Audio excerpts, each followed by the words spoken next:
four-time Stanley Cup champion Darren McCarty, the golden voice of Neal Ruhl, and the iconic Terry Foster. Sit back and relax. It's time for your daily dose of Big D energy.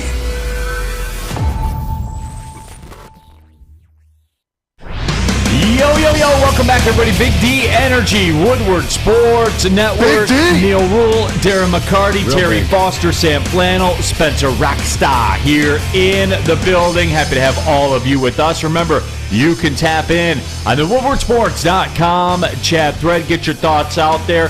Who knew? Who knew that last night was going to be so electric, T-Foss? There's a lot of great things that happen, and I don't want to be mean, but I feel like I'm old guy today because everybody's talking about the Killian Hayes-Franz Wagner fight. That was not a fight, Mo. That was a bunch of bitches clawing at each other. They're like, yeah, that wasn't a fight. Mo. Should be no suspension. Will not slander Franz. Yeah. It's Mo. Nobody should have been kicked out of the game.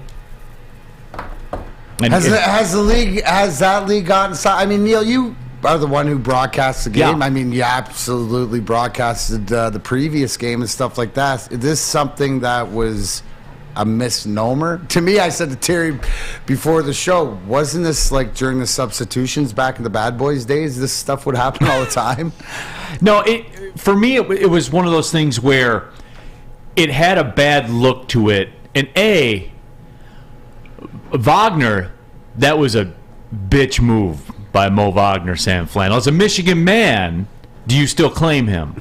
Well, of course I still claim him because he was a great college player, probably the best player on that team that made the national championship where they lost to Villanova. But yeah, that was obviously a dirty play, and I've always liked Franz better anyway. And Franz, hey, speaking of Wagner, Dude, he's dogging. Look at it. Franz Wagner's a damn good player. No, he is. No, Yes. but the reason I bring it up is because that was kind of a bitch move that he did.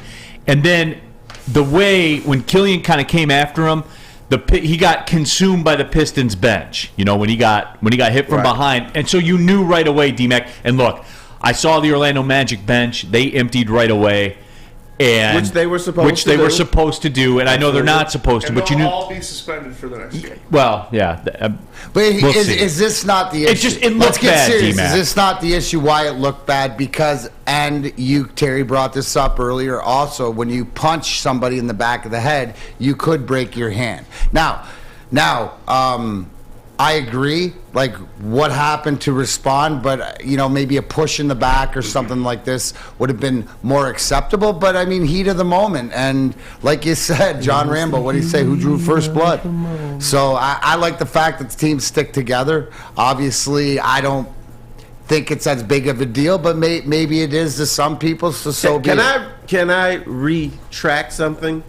Yes. You can't break your hand when you go like this. Like, ooh. It wasn't I mean, it was like like a forearm. But to the fact that it was to the head, right, From made behind. it look bad. It looked bad. If it was to the back from behind, it wouldn't have looked as bad. So it's more of the aesthetic. But to Terry's point, he didn't really punch him.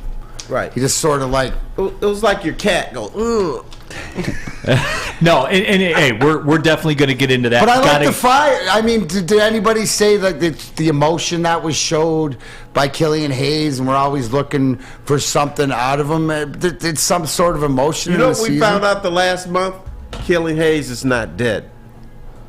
No, he has bounced Factual. back. He has bounced back, and he was left for dead. T-Foss by the fans, by a lot of people. Oh, he was flatlined. Yeah, he was. Hey, Yeah. Rake in the chat in the WoodwardSports.com chat thread said it was a very French punch. It was a French punch. That was a good one. But anyway, though, the moral of the story. I punch you. I think Jaden hit harder last night, and he's 5. The moral of the story, though, you know, it was the Pistons dominated them in the game. And by the way, who is the Orlando Magic to be a road favorite over anybody in the NBA? I mean, Paolo Banchero is the runaway favorite for Rookie of the Year, and Franz Wagner has taken that leap. He's a second-year star. So, I mean, over the Pistons have played terrible. They have no Cade Cunningham. Obviously, it worked out, so the Pistons won by 20, and we're all very happy. But the fact that they were a road favorite, I mean, That's I wouldn't laughable. harp on. It's not laughable. It was laughable to me. But anyway, though, and I advised some of the people that were around me last night to the same. Let's just say it like that. But anyway, though, that the Red Wings certainly as well. Speaking of being left for dead, I get the little score updates. I was at LCA last night just as a fan, just hanging out with my family and my son's friends and stuff like that. And I kept getting the alerts: Penguins goal, Penguins goal, Penguins goal.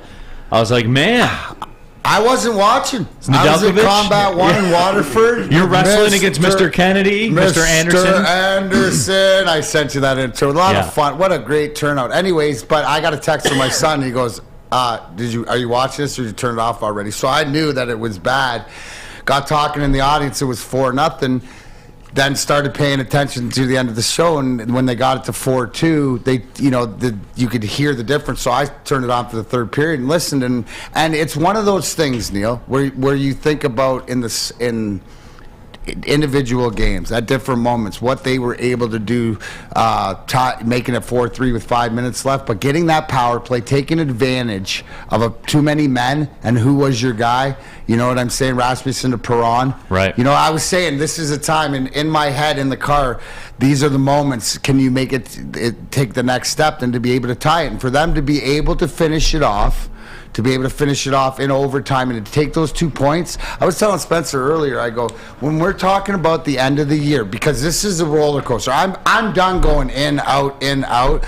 I'm just going to go for the ride, because at the end of the year, when I predict that we're going to be saying, hopefully this team has to win 2 games at the end of the year or they're just out for the wild card, it's games like taking 2 points before Christmas against the top in the league in a Tampa Bay, and then being able to fight back and not only get a point, but to get 2 points in your division and to take them away. It's in the proverbial 4-point game because you eliminated your opponent. And against that Pittsburgh team, as we talked about with the experience, this could go a long way. Now, it's a great test for a young club like Detroit because they got to go into Buffalo where it's not going to be easy tonight. But again, they're doing things that are different, and you should be proud of it. But to me, best part was the overtime celebration. Yeah, which we will get to coming up in just a little bit.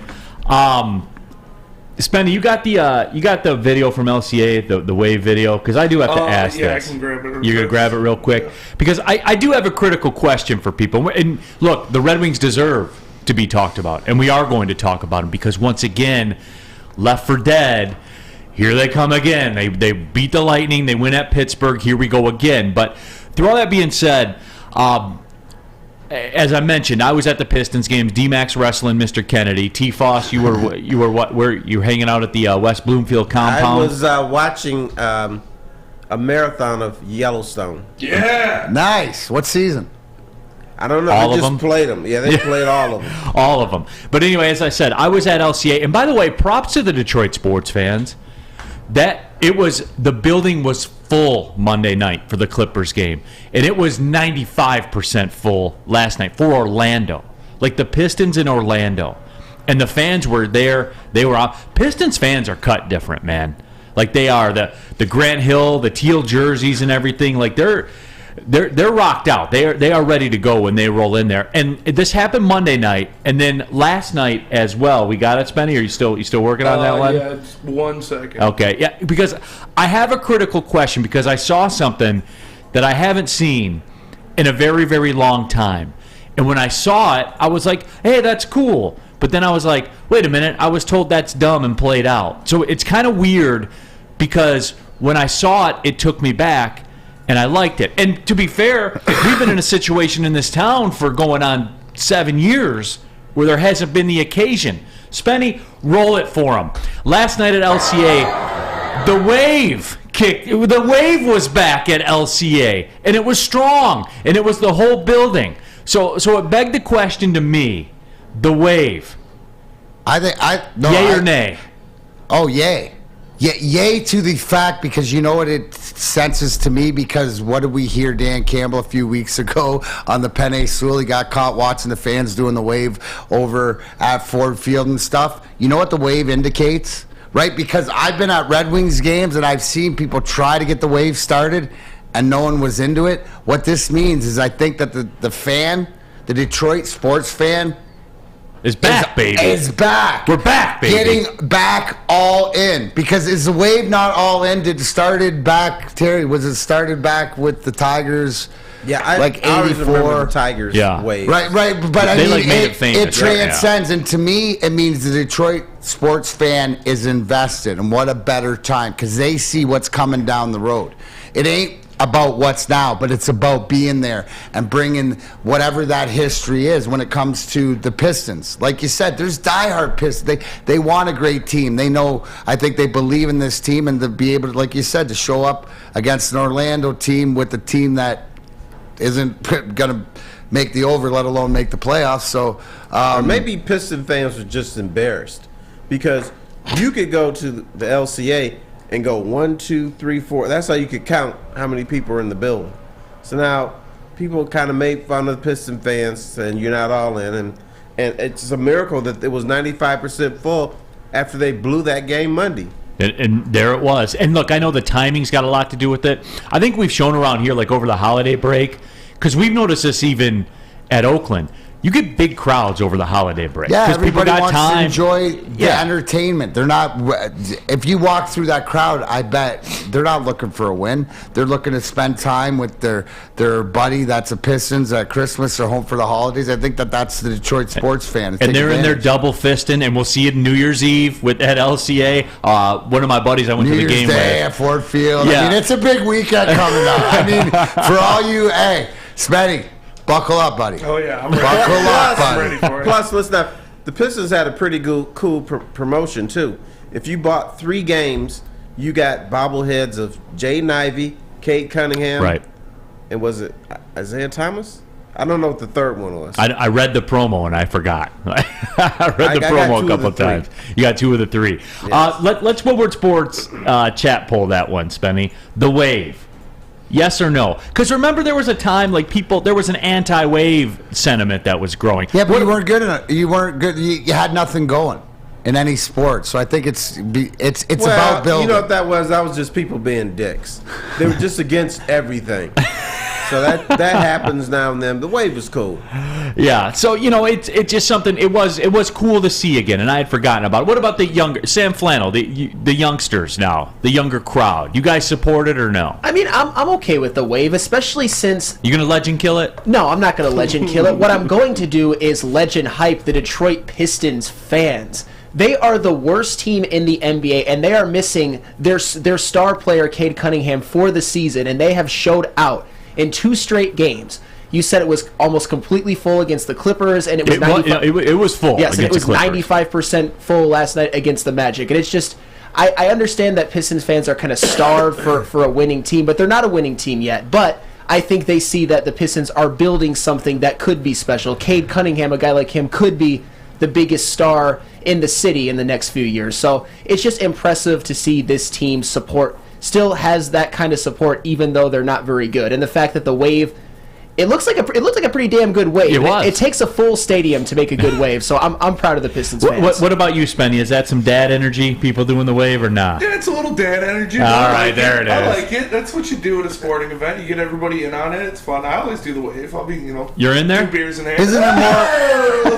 Isn't it more of a Detroit thing though? Like they got the skull or the chop or all these different things all over the place. I just think it's a great way to get involved. I like what the people are saying in the chat thread is that isn't it always funny to see the guy or the girl that gets it started? Yeah. Hey guys, we're gonna do the wave. We're gonna do. You ready? You got the section. We're gonna go this way. We're gonna go this way. You ready? 1, 2. Come on, man! Come on! You guys over there! You guys! Let's go! Let's go! Yeah! You need to make eye contact with the guy. 3 seconds. I got him. You ready? Come on, Chip. Put it into 1, 2. Yeah! It's going. All right, fellas, it's going. I refuse to do the wave. What? I won't do it. Why? Because I just think You just said I don't want to cool. be part of it. You just said it was cool, though. It is But not cool enough for him to But do I it. think it's stupid for me It's to cool for other participate. kids. It's cool for the other fair. kids. That's fair. Yeah, it's cool for you. I do the wave. It's cool for all you little young kids around here, but not for me. There were a lot of spennies out there double fisting though yesterday. Oh, yeah. They were. There was a lot of double That's how you fisting gotta do going it, on. man. Absolutely.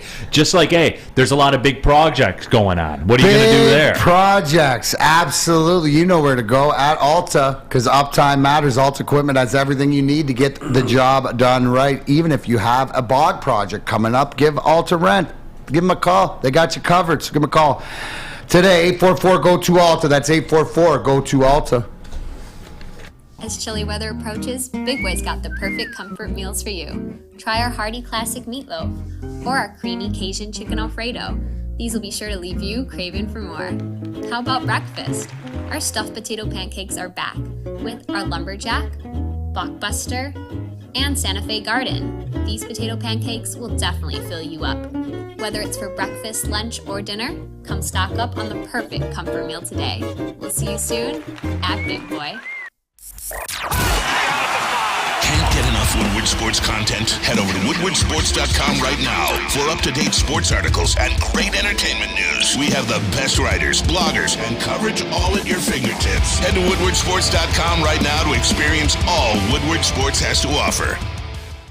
My name is Lee. I've lost 35 pounds on the Custom Health Center program. So the three biggest benefits that I've gotten from this program has been I'm not snoring anymore, I have a lot of energy, it's great, and oh, by the way, look at this. No, I'm just kidding. No, I'm just kidding. Call us at 844-789-THIN or visit CustomHealthCenters.com for a free consultation and get started for as little as $5 a day. The Foaling Warehouse in Hamtramck is the home of the original football bowling pin game called Foaling. Multiple different ways you can play. They've got $12 open unlimited play and private lane reservation for $120 if you get thirsty. They got a mystery beer vending machine for just $2 and multiple fully loaded bars for you to choose from. So make sure you go check them out in Hamtramck or visit them online at foalingwarehouse.com. Off and running here, Big D Energy, Woodward Sports Network, Neal Ruhl, Terry Foster, Darren McCarty, Sam Flannel, Spencer Raxter. Here with you today, getting it in. And look, yes, we're going to talk, everybody calm down. We're going to talk Michigan TCU. Tomorrow is exclusive football. That's just how it's going to go down. There are two big games this weekend here on the local scene. We're going to get at it from every single angle, anything you want to do about it. Yes, we will discuss it. But you know what, man? The Red Wings came back from 4-0 down. They were dead. They were dead in the water. And this isn't the first time this year that I say from like a season playoff perspective, they've been dead in the water. How big was that win yesterday? Well, when you weigh it all out, they're right back in the mix as far as the playoffs go. They're 5 points behind, but they have 3 games at hand. They came off the life support and jumped back in last night. And look, too, Jake Wallman last night, there was a lot of talk about this. And, Terry, you had some high praise for Jake Wallman and what he did when the Red Wings got the overtime winner. If you haven't seen it as of yet, he may have hit the greatest gritty in the history of NHL hockey so far, as you see it here on the screen after the game-winning goal for the Red Wings. And T-Foss, you had some high praise for that gritty. Yeah, the gritty was great. It's the greatest gritty by a white guy in history. And he did it on skates.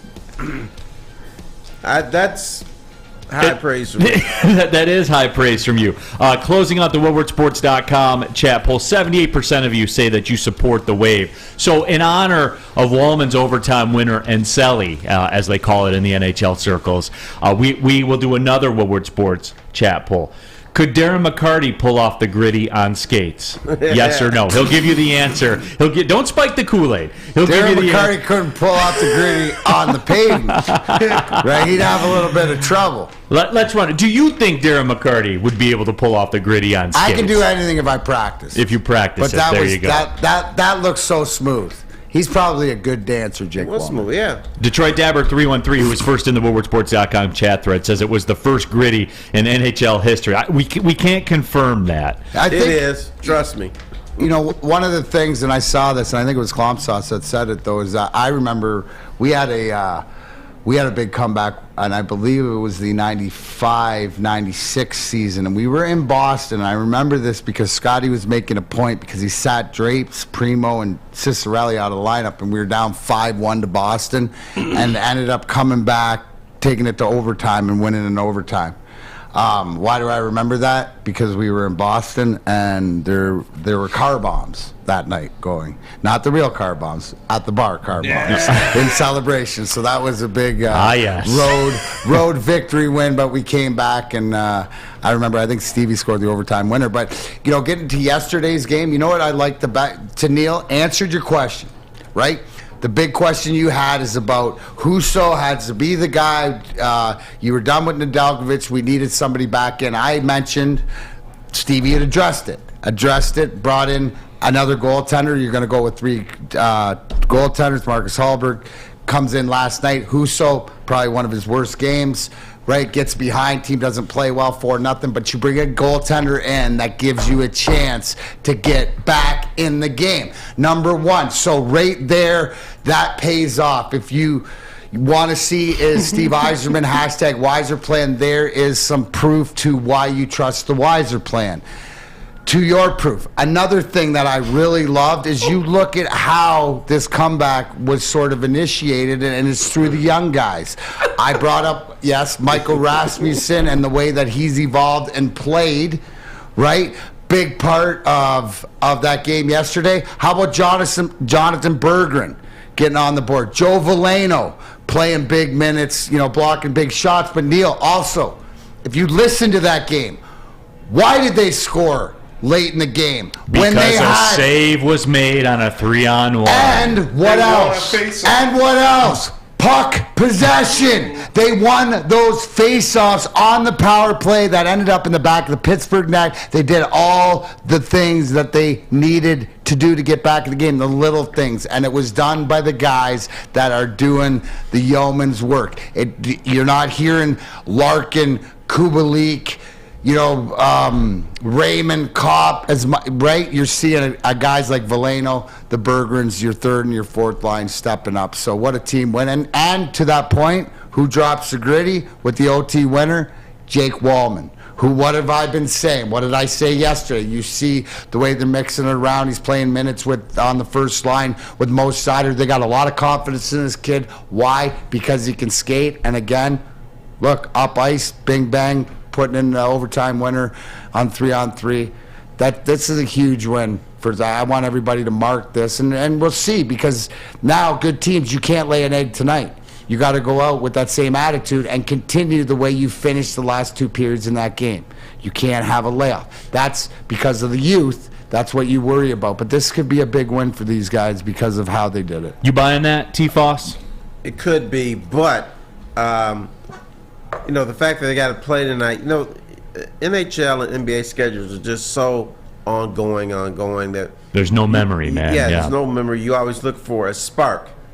Now, there could be a spark with the way the Wings played last night, and there also could be a spark where the Pistons sort of fought last night and held up to their manhood.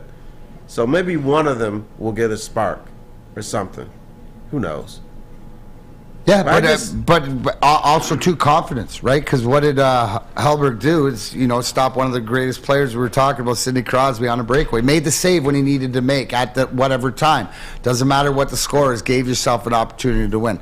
Yeah, Terry, you're right. It could. That's all I'm saying. It could. But to the biggest point to last night, to what we talked about in the last few weeks, about what are they going to do about goaltending because Husso's their only savior. Well, I think you got proof last night, Neal, that's not just the case. Well, here's what I was told. I heard that Nedeljkovic slipped into a Husso uniform and got himself out in the game. Right. WoodwardSports.com chat thread. And Chuck Brewer talks about it. And he says Husso's struggling. He's given up 17 goals in the last 4 games now. And, Chuck, that is correct, but they're 2-0 in the last 2. You know what I'm saying? Like, when Hellberg came in, he gave them a chance. That's all I was asking for, man. And D-Mac, going back to it, last night, and I got to be consistent with this because I mentioned it, those games Nedeljkovic played, those were points that were thrown away. last night was points that were stolen. They stole those points absolutely yesterday. And you could even say that. And that's... And Helberg stole them. He stole them. Absolutely. Well, And Nedeljkovic would not have been capable of doing that. I'm sorry. He would not have been. Well, that's why he wasn't in the net. Bingo. Right? Yeah. So that's what good teams do. That's what good general managers do. You give yourself an opportunity. So I would say, Neal, to your point, Steve Yzerman had been seeing it more like you. Hence why Helberg got in the net and gave himself an opportunity to show. So definitely that's his win. Rad Dad Scott, Neal is saying we have to score at least 5 to win, like having net and net. No, that's not true, because there is a track record of Husso playing well, as opposed to the other way around. I mean, playing against Tampa Bay and Pittsburgh, you're probably going to have to score more goals. Those are good teams. Right. You know what I'm saying? I mean, it is that. And here's the deal. And this only reaffirms I was playing. 1919. Give me one, D-Mac. Just one. One. What's the plan? 1919. All right, there. That only reaffirms it to me. Because, look, and I know the sentiment with Nedeljkovic. Go through the chat thread right now. And when I spoke out and spoke ill of him, I had to draw the sword a little bit on that. You know, the fans like him and everything like that. And I'm sure he's a great guy. But it shows to me, it reaffirms, Terry, when the time comes for Steve Yzerman to make the decision, he's going to make the decision.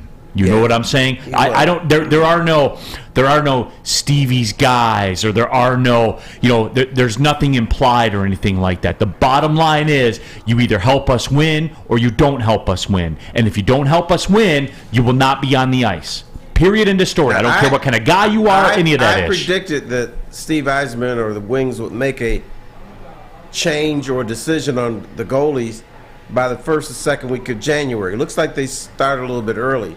Now, let's go back. If you played this game a month ago, and then Husso has a bad game, and then you bring in Nedeljkovic, the Wings probably lose 9-2 rather than rally and Here's the big thing. And yes, Brandon, we do agree we're lockstep as far as the Wings are auditioning for a number 1 center. When Dylan Larkin's your number 2 center, you'll be good. So until they get one, that's the next step they have to take. But it's also you're treading water, getting these points against teams in your division while you're also getting your Veranas, your Fabries, your Bertuzzi's. As Mike G says, your cavalry is sort of coming back, whereas goals where you're looking. So you are going to get healthier as it goes. And if you can find a way to win, Neal, you know what? Yes, 17 goals in the last 4 games, but 2 victories in the last, being able to even it out. You have to take it. You have to take it and be aware of where your deficiencies are. If Yzerman doesn't make that move, they don't get those points last night. But it goes down to exactly what did Derek Lalonde say when he came in here? What I learned in Tampa Bay is it starts goaltender out. So they knew immediately that there was a deficit in net before January that they needed to address, and they did. And last night is absolute proof of why. #Why's it playing 1919? 1919. There you go. Sports Marketing Agency. They help spread awareness about mental health and substance abuse. Their new podcast, it's called This is the S Word. It's a series about fighting the stigma associated with seeking help. If you're struggling, go to thesportsma.com. If you know someone who's struggling, thesportsma.com. The Sports Marketing Agency. They're here to help. Love Woodward Sports? Love wearing clothes? Then you should be wearing Woodward Sports clothes. Check out our full line of merch at woodwardsports.com. Just click on Shop. We have all your favorite designs, like Dan Campbell kneecaps, Beverly Hills Golf, Woodward Golf, and of course, our own logoed out merchandise. Men, women, infants, kids all love Woodward Sports. Impress your friends. Impress your boss. Impress your dog. Buy Woodward Sports merch today. Introducing the Planet Fitness Guide to getting that post-workout glow. Step 1. What's your why? More epic energy? Better sleep? Blow off steam? Step 2. Join Planet Fitness for just $10 a month and get moving in our clean and spacious clubs. Step 3. Bask in that post-workout glow.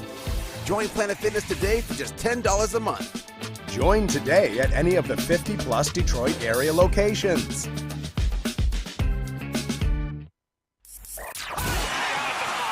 3 NBA championships. Detroit fans were there. 11 Stanley Cups. Detroit fans were there. 4 World Series wins. Detroit fans were there.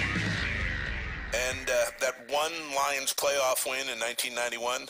Yeah, Detroit fans were there. Woodward Sports, where the fans are. Neal Ruhl here for Bedrock Detroit. Downtown Detroit's all decked out this holiday season with the return of the Cadillac Lodge and the Monroe Street Midway. The Midway has a giant slide, the winter bumper cars, an indoor arcade. Plus, you can grab drinks at the Lodge before or after games. Shop, eat, and play downtown all winter long. Go to deckedoutdetroit.com for all the information. We'll see you downtown. Back at it, Big D Energy, Woodward Sports Network, Neal Ruhl, Terry Foster, Darren McCarty here with you. Happy to have you all along for the ride. Shout out to Trent last night. Met Trent at Little Caesars Arena in the Pistons game. He's a big Woodward fan. Appreciate you tapping in to the network. Welcome. Good to have all of you, too, on the woodwardsports.com chat thread. And, you know, there are a couple aspects of this. Obviously, with the events of what happened last night, the Red Wings fought back. The Pistons fought, although Terry says it's not a fight. But anyway, that's neither here nor there. What do you think, Terry? 2 games for Killian, probably? I suppose. Yeah. If I were in charge, it would be 0 games. It would. I mean, Terry for NBA commissioner. Yeah. Right. Terry Silver. I just don't see what the big deal Adam was. Foster. I mean, he did like this. He didn't want to hit the guy, but he felt he had to hit him, so he did. And so he'll probably get 1 or 2 in today's NBA. Right. But anyway, the Pistons cooked the Magic. Alec Burks, by the way, was 10 of 11 from the floor, was 10 for 10 at one point. The last 10 seconds. I want him to come out of the game. I'm like, why shoot? Yeah. Right, and he took a crappy shot at the end. I know. I was disappointed by that. Saddiq Bey popped off. That was big for Saddiq Bey. And I'll tell you what, like, if you need any more evidence of, and this is probably similar in hockey, like goal scorers who are kind of snake bitten, just you need to see one go in. Saddiq came out, I think he missed his first 2 or 3 shots.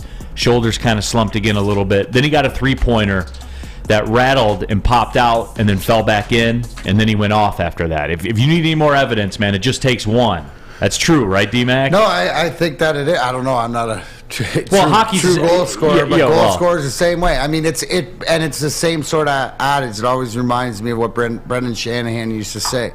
Your shooting percentage, right, doesn't really change. Yeah, maybe one year you'll have, a pop, but it's going to be sort of an average. So if you're a 10% scorer, that means you need 10 shots to score every goal. So it's about the volume. I think a lot of these shooters that are good shooters, the Bogdanovich's, the 3-point guys, is that as they get volume, they get in a rhythm. I mean, we see it all the time. I mean, how the heck do some of these guys make some of the shots they make? Right. Just like it's second nature. Over 7-footers, Steph Curry from, the half-court line like it's nobody's business. So I think that it's confidence. It breeds confidence, but they know that. What that showed me was, like, when this team is fully healthy and you add another piece, they need another star on that starting lineup, the Pistons could have one of the best bench situations going forward in terms of scoring the basketball. With Saddiq, Alec Burks, you move Killian Hayes back to the bench, and Marvin Bagley, like, they could have one of the best bench situations in the league for sure. Yeah, Ivy struggled last night. Yeah, man. he was kind of getting tossed around. He was like he struggled last night. But so Terry, did Paulo, though. No, yeah, that's but true. Isn't it at the time, like, does it happen like it does in hockey, where we're gonna look at some of the younger guys getting into the first season, into the dog days of the, like, now you're getting around Christmas time and stuff like this. It's a job. Right, it's a job, and these guys are young. So I mean, and they're not into their man bodies yet and stuff like this. So it's easier to get worn down. So it's something to watch out for. Does that happen? It does. But I think what's happened with the Pistons is because of injuries, you're putting guys in uncomfortable positions, and that's going to help them down the road. Like Saddiq Bey should probably come off the bench. There's a bunch of guys should be coming off the bench, but they're in a starting role or they're playing a position, out of position or something. So you put them in an uncomfortable situation. which is going to help them down the road, because down the road you put them back in their comfort level, but you know they've got experience playing the 4 or playing the 3 or playing a starter's role, and so that should help them develop down the road. And last night, I'm sorry, I'm the mean guy. I don't put a lot of stock into what happened last night because it was the Orlando Magic. No, and it's convenient, right? Like, that's easy for us to say. Well, they won by 20 and they got in a fight, so it's galvanizing. When you go out on that road, they got a West Coast trip coming up. Right. And they had a good West Coast trip over Thanksgiving. You know, that's still daunting and everything like that. It's just all the people that came to the games this week. Again, you know, LCA was on jam for all the Pistons games. Is there still that belief? Because I see they take a lot of shots in the WoodwardSports.com chat thread, the Pistons do. And the record's the record. When we sat here this year, though, when we started this season and talked about it, Sam Flannel, what did I say? I said you're going to see a lot of similar things to last year where you can be a better team, but the record might not show it. I mean, you see a lot of guys have to step up when your best player basically has a lost season. You see guys like Jaden Ivey and Jalen Duren, despite the fact that they both have had some struggles, I think they've both had successful rookie seasons. You see, but then on the other end, you see a guy like Sadiq Bey who has regressed, but hey, maybe last night is the game that sort of keeps them going. So I know what you mean with the whole they can have a similar record but still show improvements. I don't think that would have been the case if Cade Cunningham had a healthy season, but we are seeing some things that when everybody does get healthy, this team could actually improve record-wise, and I expect them, if they are fully healthy, to take that step next year to being a less bad team. But unfortunately, in terms of records, this season is going to be a bit of a lost season, and the only sort of saving grace other than the development of young players is getting a top pick like a Victor Wembanyama or even a Scoot Henderson. Pete Smith in the WoodwardSports.com chat thread says tank for the Frenchie. So tank for the Frenchie for sure. So there you have that. Mama. We need one to bang your mama. WoodwardSports.com chat poll. Do you think Darren McCarty could pull off the gritty on skates? 76% said yes. So there's a lot of faith in you out there. I'll get practicing, guys. In the community. I will get practicing. I might have to pull it out next alumni game. There you go. That would be awesome. And since we're talking Pistons, I did want to do a flash poll real quick. Because who's going to be the bigger star? Jaden Ivey or Jalen Duren? Because I think it's going to be Jalen Duren. Is ready to go, T-Foss. He is ready to go. I like the way he is, but I'm going to disagree with that because the NBA is a guards league. And guards dictate how the game goes. Guards can take over the game if they want. Guards can make sure that your big men don't even get the ball. Kobe Bryant used to do it with Shaq. T-Foss. No, don't T-Foss me. T-Foss. Jaden Ivey is a man. Jalen Duren is a rebounding force. He is. A force. He had 18 last night. Not a good rebounder. He's a rebounding force, and he just turned 19. Wait till he figures it out, T. Maybe the question that you guys are talking about is what we see in Jalen Duren is like the development into maybe the ceiling of the man. He's going to get better. But that rebounder and what you have, what we're still finding with Ivy is he's got to find his way around the league, how he's going to do it. And a lot of it is the physicality, because I think that's what you see. We can see that Duren can handle the physicality. He can handle under the basket. He's a man, right? He's going to get better and develop to that. What we haven't seen is, how other teams play against Ivy, how he's going to adjust, how he's going to use his speed to his advantage and not use it all the time. To Terry's point, for the most part, unless you're Jokic, the ball comes through the guards. So the more that he gets comfortable, it makes your big man better. But I think, to your point, Neal, what we see in Duren is the real deal. He has an elite skill. And he's just going to get better at that position. Now, to benefit fully, the guards, whether it's Cade, whether it's Ivy, got to figure out all three of them together, how to work together to make it better. But it starts where the ball comes. We're going to overvalue Duren when he gets really good because we didn't expect as much from him. But Jaden Ivey, he's supposed to be the guy. Now, Jaden Ivey is not in his comfort level now because Cade Cunningham is not there. Cade Cunningham is the guy that's supposed to be bringing the ball up, setting the pace and everything, and Ivey is being asked to do that. Now, it will benefit him because at some point down the road when they're good, Cade Cunningham will have to be relieved, and they have to rely on Jaden Ivey to set the pace. But Terry, at what point, if you're going to be a guard in this league, like a star guard in this league, you got to be better than 29% from three and 39% from the floor. You don't think he's going to improve? What data do you have to suggest that it will get better? You know what I'm saying? Here's my data. His mom is a coach.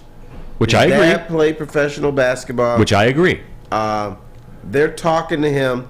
They're developing him. He's not a finished product. He's young too. Yeah, I think he's more which is also true of Darren. Than Darren. Yes. But once again, it's a guards league. Which I get, and I understand, and I get that. But what Darren has an elite skill at 19. I mean, so does Ivy. He's got elite athleticism, or elite athleticism, elite quickness. Right. But what was the knock from all the draft nicks? Can he finish? Yeah. Can he finish at the rim? Can he knock down shots? Those are the questions. And yeah, like the traits are there. He does have elite speed. Like when he puts his head down, and that was one of the things too about calling the game. When you see him down at court level, that burst that he has, it is unmatched. When I saw when we were at that game, courtside. Oh yeah, was that the Lakers? And when you're hobnobbing with LeBron, just watching LeBron courtside, saw LeBron AD courtside, double fisting. Shout out to Chad Johnson, but. Nice cardigan, AD. Jaden Ivey had a chase down block on somebody. I think it was Austin Reeves or Patrick Beverly. But the way he accelerated to get to that block and then how high, it was literally right in front of us. I was like, Jesus Christ. And last night, he struggled a little bit. He's kind of getting banged around by Orlando, but he was playing some great defense. I think that's a lot. what I saw, and that's what impressed me. I think a lot too is give the kid a year, give the kid a full season. Like there's so many other things besides just playing basketball that he's going to develop into. And I think it takes. I agree with the chat thread. It takes longer for a guard to develop or figure out. The role it is. It just takes time. But my question is, like, everyone's saying that, like, give him time, but we don't do the same thing with Darren, right? Like, all I see in the chat thread is, well, Darren can't shoot the basketball. Yeah, but Darren needs to develop a mid-range a 17-footer. And he can't. Right. He can't. Right, that's where you're going to work on him developing, but right now what you have under the rim, you want to protect the rim, ripping rebounds down. The development, what you have as far as that. Now it's develop on top of that. With Ivy, he's got so much skill. He's got to develop more things. He's got to develop more than what Darren does on the whole. And that's what we were watching it last night, and my dad was like, if I was the Pistons or if I was Troy Weaver, I'd get an elite shooting coach and have Darren put up 1,000 shots a day. And I was like, that's kind of why they brought Rashard Lewis in. Like, Rashard Lewis is going to be a guy that can help a big man figure out his shot. Maybe they reach out to Sheet and bring him in to help him too, because they already have ties at Memphis where Sheet coached Jalen Darren at Memphis, and I talked about it. It's Darren's jump shot is not. It's not like ugly. No, it's good form. It's good form. It looks fluid. He just doesn't shoot it, and I wouldn't be very surprised to see him next year hitting some consistent 16-footers. I just think, and we'll leave it at this. I just think that Jalen Darren, if this team's going to be a contender, like an Eastern Conference contender, a championship contender, that Jalen Darren, that 17-foot game, and look, this is always going to be a pick-and-roll league. Always. There's a reason that play's been around since the beginning of time. It's because it's the most effective play. Sure. If Darren gets that to where he can make a 17-footer, can you imagine defending a ball screen with Ivy or Cade with Jalen Darren, and you don't know, is Darren gonna roll? Is he gonna pop? Yeah. Right, but that's going to be a situation where they help each other. Right. Ivy will help Darren. And Darren I agree with. Ivy. And so that's going to be a team wide thing. But if he doesn't develop that shot, and I'm not saying he won't, then he's just going to be the cute little toy that you like to see and you root for him and everything. But he's going to have to develop that jump shot, because you just can't overpower the NBA every day. And so does Ivy. And the amount of pressure that a guy like Cade Cunningham will take off of a Jalen Darren, they didn't play together as starters. Like, Jalen wasn't starting when Cade was in the game. The amount of pressure running a ball screen with a guy with the IQ and the finesse of Cade Cunningham, you're going to see Jalen Darren get a lot more lob dunks when Cade Cunningham's playing with him. Absolutely. You know what else I know? That's a fact. They're both going to develop. Give them time. But there's no time in the present, guys. You got to come to Lady Jane's for award-winning haircut experience and register. Yes, register for once-in-a-lifetime opportunity to win a down payment for your dream home, up to $200,000. I said it, $200K. Lady Jane's, open 7 days a week, walk in anytime. It's wicked awesome. The sports marketing agency would not be who we are without great community partners like Higuera Health and Carol Zuniga. It's an awesome opportunity to partner with your organization. Higuera Health is a comprehensive behavioral health organization. We serve children through older adults with mental health, substance use, and developmental disabilities across Western Wayne counties, and really excited to now be in downriver communities as well. Give us a call at 734-458-4601. We don't like to brag that we are the toughest sports network in Detroit, but we do have a guy named Darren McCarty on our side. Lemieux and McCarty, who've had a good knockdown drag up. There they go, right on the whistle, talking to one another. Woodward Sports. You don't have to go to the beach, man. You don't have to get your butt crack full of sand. You just need a little chili peppers, man, to get that glowing beach chili peppers tan. Woo! With 26 locations in the Metro Detroit area and more coming, Chili Peppers Tanning is where you'll find the cleanest salons in the D. Join the Pepper Club for the best deals on unlimited tanning. Head to chilipepperstanning.com. You just need a little chili peppers, man. All right, time to talk about Phillips. Time to talk about Phillips. No, not former 1960s Major League Baseball player Dick Phillips, but Michael Phillips, of course. Looking to buy or sell your home, whether you're a player or a fan, helping you buy, sell, or invest is Michael Phillips' top priority. Being in the game for 23 years makes Mike the number one option for anyone. If you have real estate needs, call Michael Phillips at 313-403-0011. That is 313-403-0011. He mailed it in. Back at it. No, you know what it was? Can I get a request from Flannel? Yes, sir. Every Phillip has to be born before 1800. Okay. No, in this business, enunciation is everything. Yeah. Right. And low key, that was really, really good, Sam Flannel. Only the real ones know. Thank you so much. Thank you. Dick Phillips. Richard Phillips, yes, he was great. I got his hockey. He said, why does he sign it Richard? He doesn't sign it. Neal Ruhl, Darren McCarty, Thunder Terry Foster here in the building, as well as Sam Flannel, Spencer Raxter. Why Thunder Foster, do you ask? WoodwardSports.com chat thread, Detroit Dabber 313. T-Foss, always a little storm cloud, raining on everyone's parade. Hey, you need water to let the flowers grow. It's true. 57% of you say Jaden Ivey will be the bigger star over Jalen Durham. I'll agree to disagree there, but yeah, we gonna see. As our guy Drake always says, we will see. All right, Detroit Lions, man. This is a great question. And I think it's a great question because I have a feeling I know which way people are going to go with it, but I know which one is the right answer, like tried and true. Question for you guys, and I would like to go around the room. What's more important for the Lions this week? Get the running game going or get Jamison Williams going? If he's out there, he's healthy. It's absolutely 100% the running game, because that's your bread and butter, your offensive line, what you've been able to do in the running game. And in the running game, I also count those play action out of the backfield to Swift, those little passes and stuff like this. That's what your bread and butter is, your offensive line. So you have to establish that. Jamison Williams, yes, it'd be great. He's healthy, he's out there, but we established this already. He's a caveat. He's a shiny piece. If you can use him and him be effective for a 40-yard touchdown like he was earlier this year for his one catch, that's great. But he is, if you get him the ball a couple times a game or throw at him, he's a caveat. The running game is so important, especially to establish not only in this game at home, to get back of what you didn't do in Carolina to establish this against the Bears, right? So to me, 1,000,000% without a doubt, because Jamison Williams, that's a bonus. That's always been your bonus. You are so right, Mr. K-Line. Splash plays are cute for this team. They're so fun, though, Terry. They're fun, but the bottom line is this team was built around an offensive line. It was built around establishing the run. It was built about kicking somebody's ass. That's your bread and butter. So that's more important than anything. If Jameson Williams had caught 3 passes for 90 yards against Carolina, do you think they would have won? No. No. No, hell no. Now, if the Lions had rushed the ball for 250 yards, do you think they would have won the game?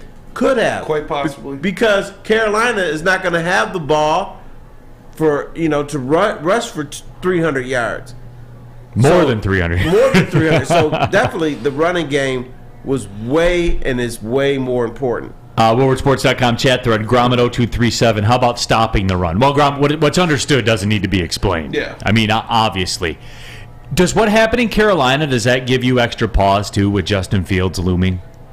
No, Justin Fields gives me pause just because it's Justin Fields and because we haven't proven that whether it's Jalen Hurts, Justin Fields, whoever the running quarterback is, that we can slow him down. So we got to establish that to maintain ball possession. I think the biggest fact for this offense is their play-action game. When Jared Goff can roll into that play-action game and throw teams off, whether you're going to pass or run, that's when we put the 30 points on the board. That's when we throw teams off. That's when you can be effective. And that only starts by establishing the run. If I'm that offensive line right now, right this week, you got to be pretty upset at yourself when you are the backbone of this team and you sort of laid an egg and got abused in Carolina. The only way you can bounce back from that is by your effort this week. So what Carolina did and Justin Fields are two different things. Carolina was like, all right, we're going to kick your ass on this play. Stop us. Bam. We're going to kick your ass again. Bam.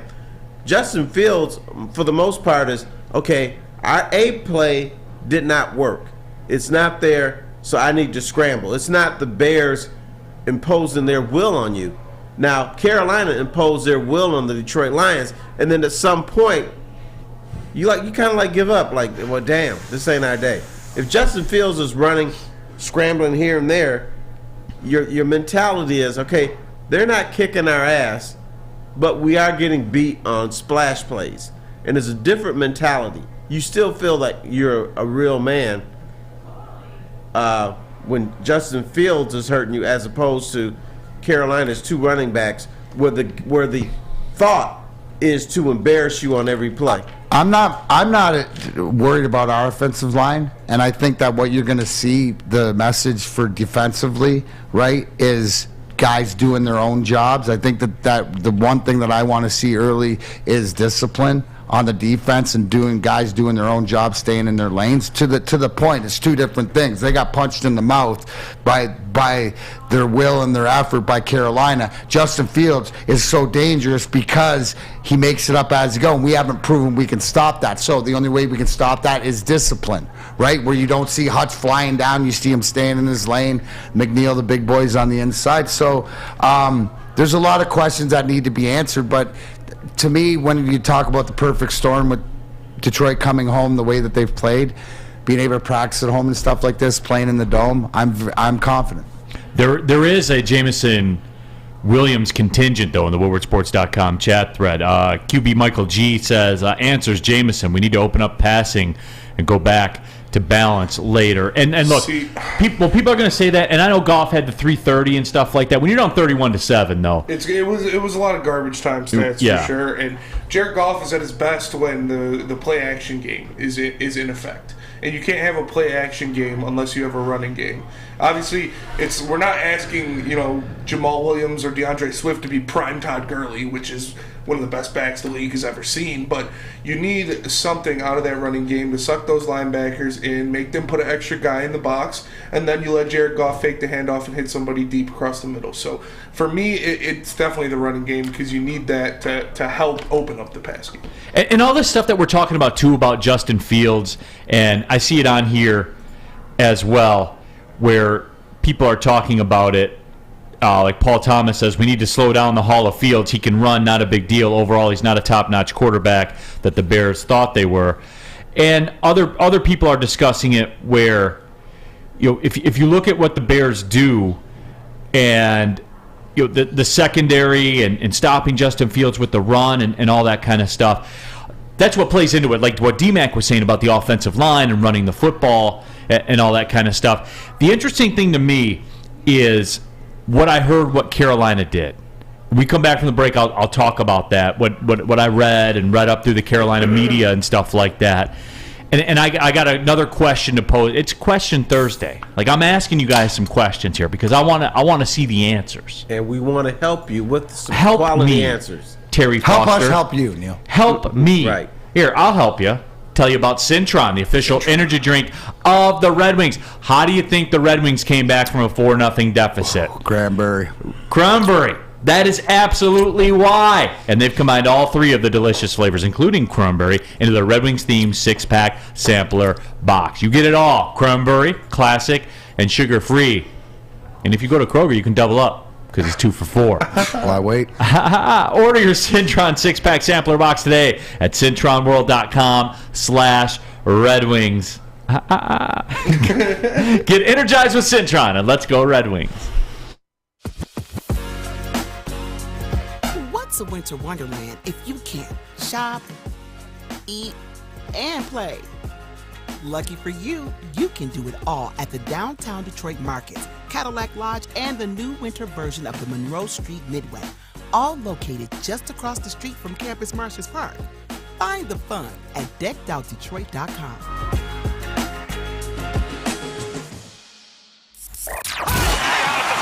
Can't get enough Woodward Sports content? Head over to woodwardsports.com right now for up-to-date sports articles and great entertainment news. We have the best writers, bloggers, and coverage all at your fingertips. Head to woodwardsports.com right now to experience all Woodward Sports has to offer.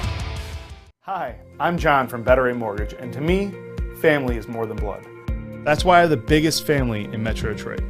If you're looking to buy a house or refinance and need a loan, come get treated better than family by me and our entire team here at Better Rate Mortgage.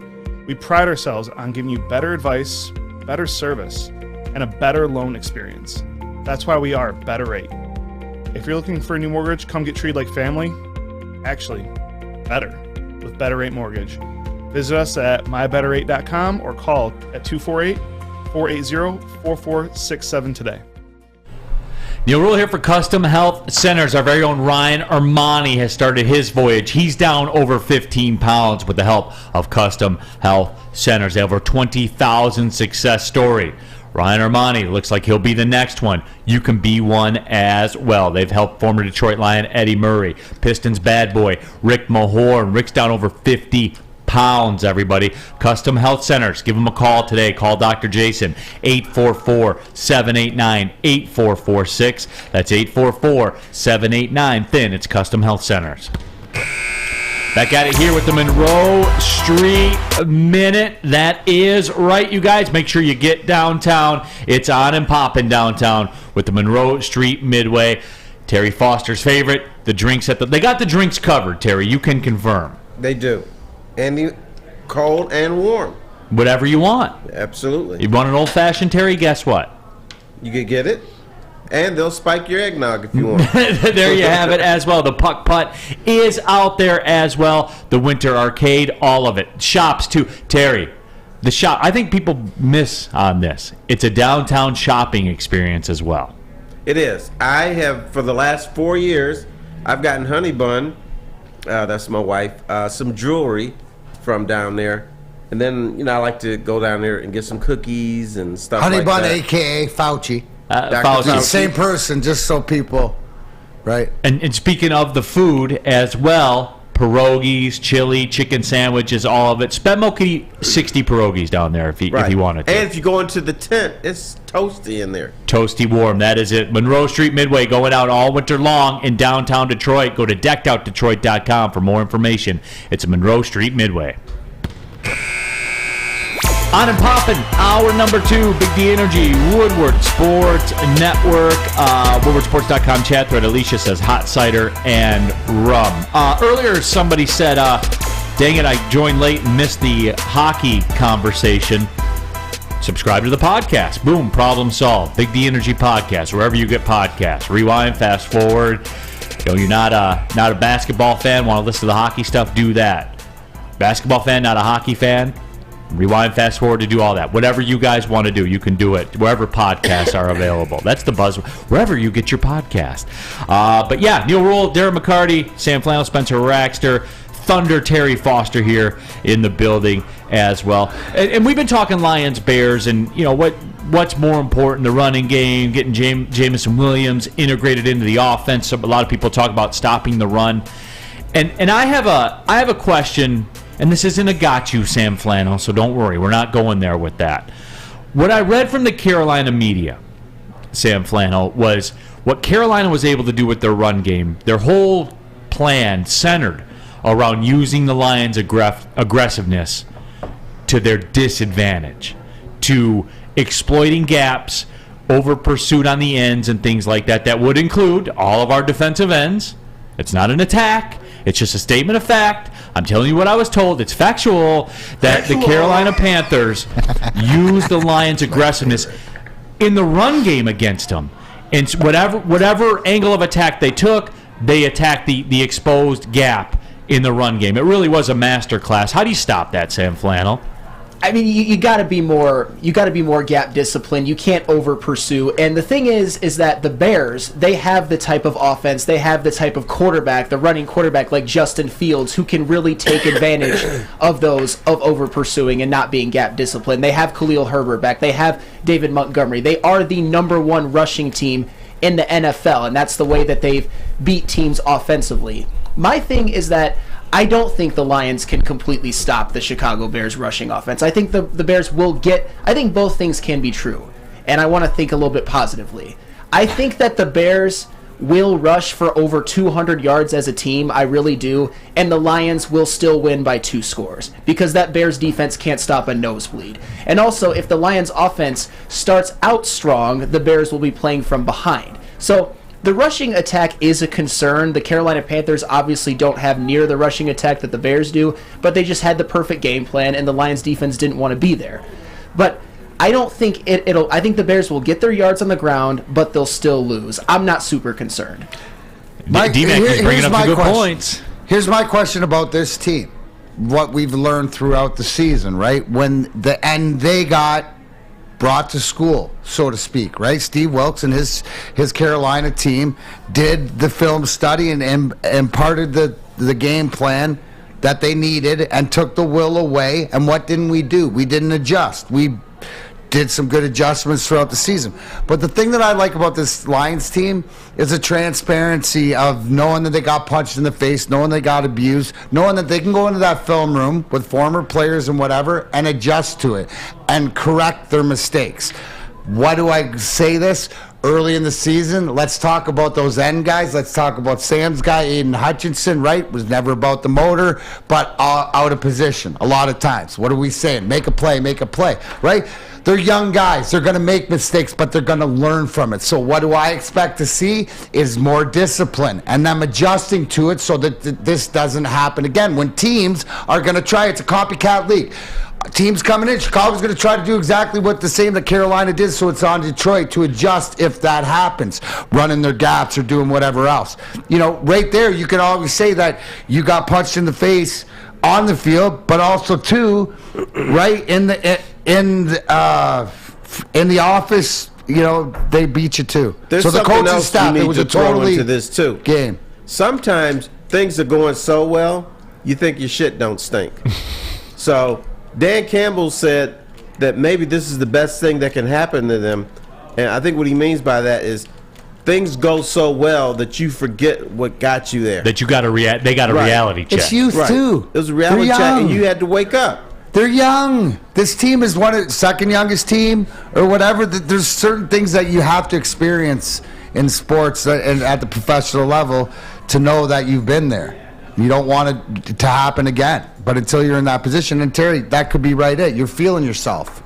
Right. And when you're young and things go well, you feel it can't go back the other way. But it can, and that's what Carolina proved to them. Yeah, it can go back the other way. It is, and it's one of those things, too. You know what scares me about this? And you know, like, I look for little clues from Las Vegas. The over-under in this game is 53.5. Terry, Bears are going to score some points. That's what that's telling me. The Bears are going to score some points, man. Or the Lions are going to score some points. And Lions will get some points, no doubt. They're indoors. They're at home. I don't like that. I'm just saying. Doesn't faze me. No, because maybe what does it mean? That they expect the Lions to put up 40? I don't know, man. It's just 40-17? Neil, can I ease your mind a little? Oh, yes. Here we go. The Bears are in the midst of an 8-game losing streak right now, and they have nothing to play for. They've been terrible. Their defense has been atrocious since they let go of Roquan Smith and Robert Quinn. In their last 8 games, the Bears' defense is giving up an average of, in an 8-game sample size, 32.6 points per game. That is historically bad level numbers, and the Lions' offense is 5th in the NFL in scoring But Sam, per game. see, here's the deal, though. Like, everything everybody's telling me right now about, well, the Lions' running game, it's more important to loosen back up, to keep the football away from the Bears and all those kinds of things. Doesn't that apply to the Bears, too, who with a non-existent passing game? Everybody's words. Everybody in the WoodwardSports.com chat thread, everybody's words. The Bears' passing game is non-existent. Fields completes about 15 passes per game. Isn't there a flip side to that coin too? Where you said it too. Khalil Herbert's back now. Yep. Montgomery, Fields. They are, when everybody's healthy for the Bears, they are a higher tier rushing unit in the NFL. They're top third of the league rushing attack. But they're losers. I get. And you know what? You're talking about the over/under being 53 that you're worried about? Yes. How about this? Lions win 31-24. Yeah, and to ease your mind further about that. They'll score, but the Lions, when they come home, they score 31 points. That is true. 31-24. But they need the football and, to do it. And the running game, to what you're saying, is that's the apparent. You can't let Justin Fields beat you, right? That's the whole imperative. Hey, do we think that David Montgomery, if he's back, sure, he might have a rushing touchdown, but there's more to it. And I think, to your question about the rushing game, it's to establish that play action. When Goff is in that zone with that play action, right? That's when he's that top 5 quarterback, right? Because he's got the defenses and the defensive coordinators and everybody off balance, and it gives them that extra little bit of time. All football should be in a dome too. Like, come on, it all should be 72 degrees. Tundra. Yeah, 72 degrees, Sam Flannel. Come on. I don't agree with that. I like the elements. Maybe deep down I'm a bit of an old head, and I think environments. Well, yeah, you're a Michigan fan. I do say anywho. But Neil, one more thing. I know Terry said something about that the Bears could score 24 and the Lions could score 31. It could be like a 31-24 game or a 34-27 game.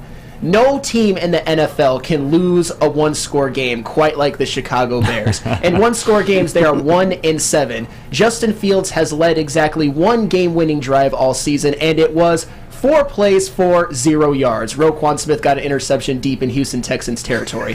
When the game is on the line, that's magical. It's clutch. Hey, I'm just going to tell you, if it's a one-score game, Lions fans, think back to that 4-play 0-yard drive.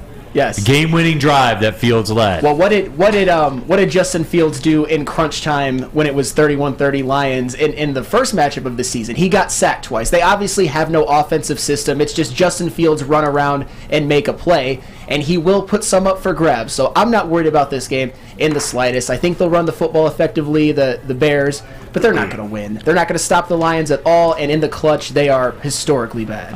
Burn on a WoodwardSports.com chat thread says, Neil, same SOL PTSD is creeping in. Again, no, I'm not saying that.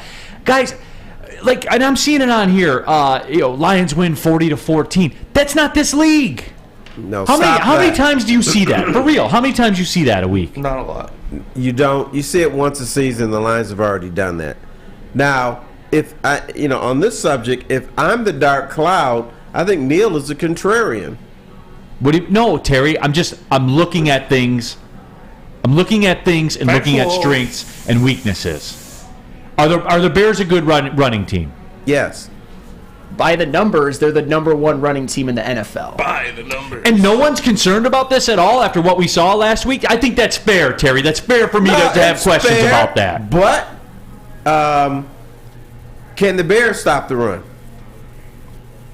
Bears can't stop anybody right Yeah, now. I mean, they're not stopping a lot right now. This is not the monsters of the Midway. But when you are running the football, you either have the football or you're scoring touchdowns. You know what I'm saying? What's the motivation for the Bears to win this game? Nothing. Screw the Lions. Okay, and what's the motivation for the Lions? Everything. To stay alive. Bam! There's more motivation for the Lions than there is for the Bears. But that doesn't bring in the victory. Got to execute. Right, and those are the that's things. why they got tackling's been a big deal. You got it. That's why the discipline of defense, and we're gonna see. This should be the old school NFC North smash mouth game, right? Russian teams. D-Mac, after you tell them about Guardian, I'm gonna address this too. VLock85 says people still talking like our secondary doesn't suck. We have some secondary news for the Lions when we come back. Absolutely, but first, it's time. Guardian Alarm. What a perfect time, whether it's home, business, personal, whatever you need for Guardian. Protect what you love the most. So if you want to be part of the Big D Energy Woodward Sports family, you can, but I need you to call Guardian Alarm today. Here's the number, 1-800. Stay out. That's 1-800. Stay out. Sam Flannel. Obviously, the king of flannels has had flannel protects for how many straight days? 186. 186 straight days of flannel protection. It ain't gonna stop. So if you want that type of protection for home or business, give Guardian a call. 1-800. Stay out. Stay out of the end zone, Quentin Johnson. Stay out. Stay out of the end zone, Montgomery and Fields. Guardian Alarm. Your local security experts tell them. Big D Energy. We sent you. Introducing the Planet Fitness Guide to getting that post-workout glow. Step 1. What's your why? More epic energy? Better sleep? Blow off steam? Step 2. Join Planet Fitness for just $10 a month and get moving in our clean and spacious clubs. Step 3. Bask in that post-workout glow. Join Planet Fitness today for just $10 a month. Join today at any of the 50-plus Detroit area locations. It's a great day to get some Centron in your life. Okay. There it is.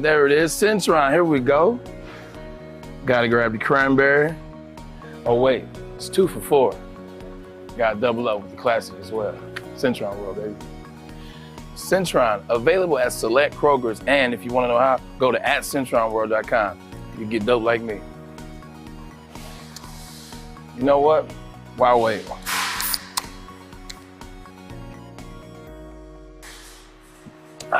Great taste, guaranteed.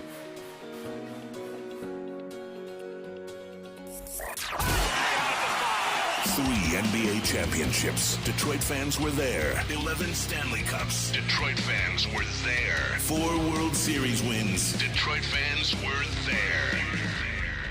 And that one Lions playoff win in 1991. Yeah, Detroit fans were there. Woodward Sports, where the fans are. Back at it, Big D Energy, Woodward Sports Network, Neal Ruhl, Darren McCarty, Thunder Terry Foster here because he's always raining on everyone's parade, I was told. Sam Flannel, Spencer Raxter as well. Happy y'all are with us, WoodwardSports.com chat thread. Mike G in the WoodwardSports.com chat thread, Terry says, side note, we used a lot of Black Santa wrapping paper in the Mike G household. That's good to hear, isn't it? I love that. It's good for the economy. The Black Santa economy? We love to hear that.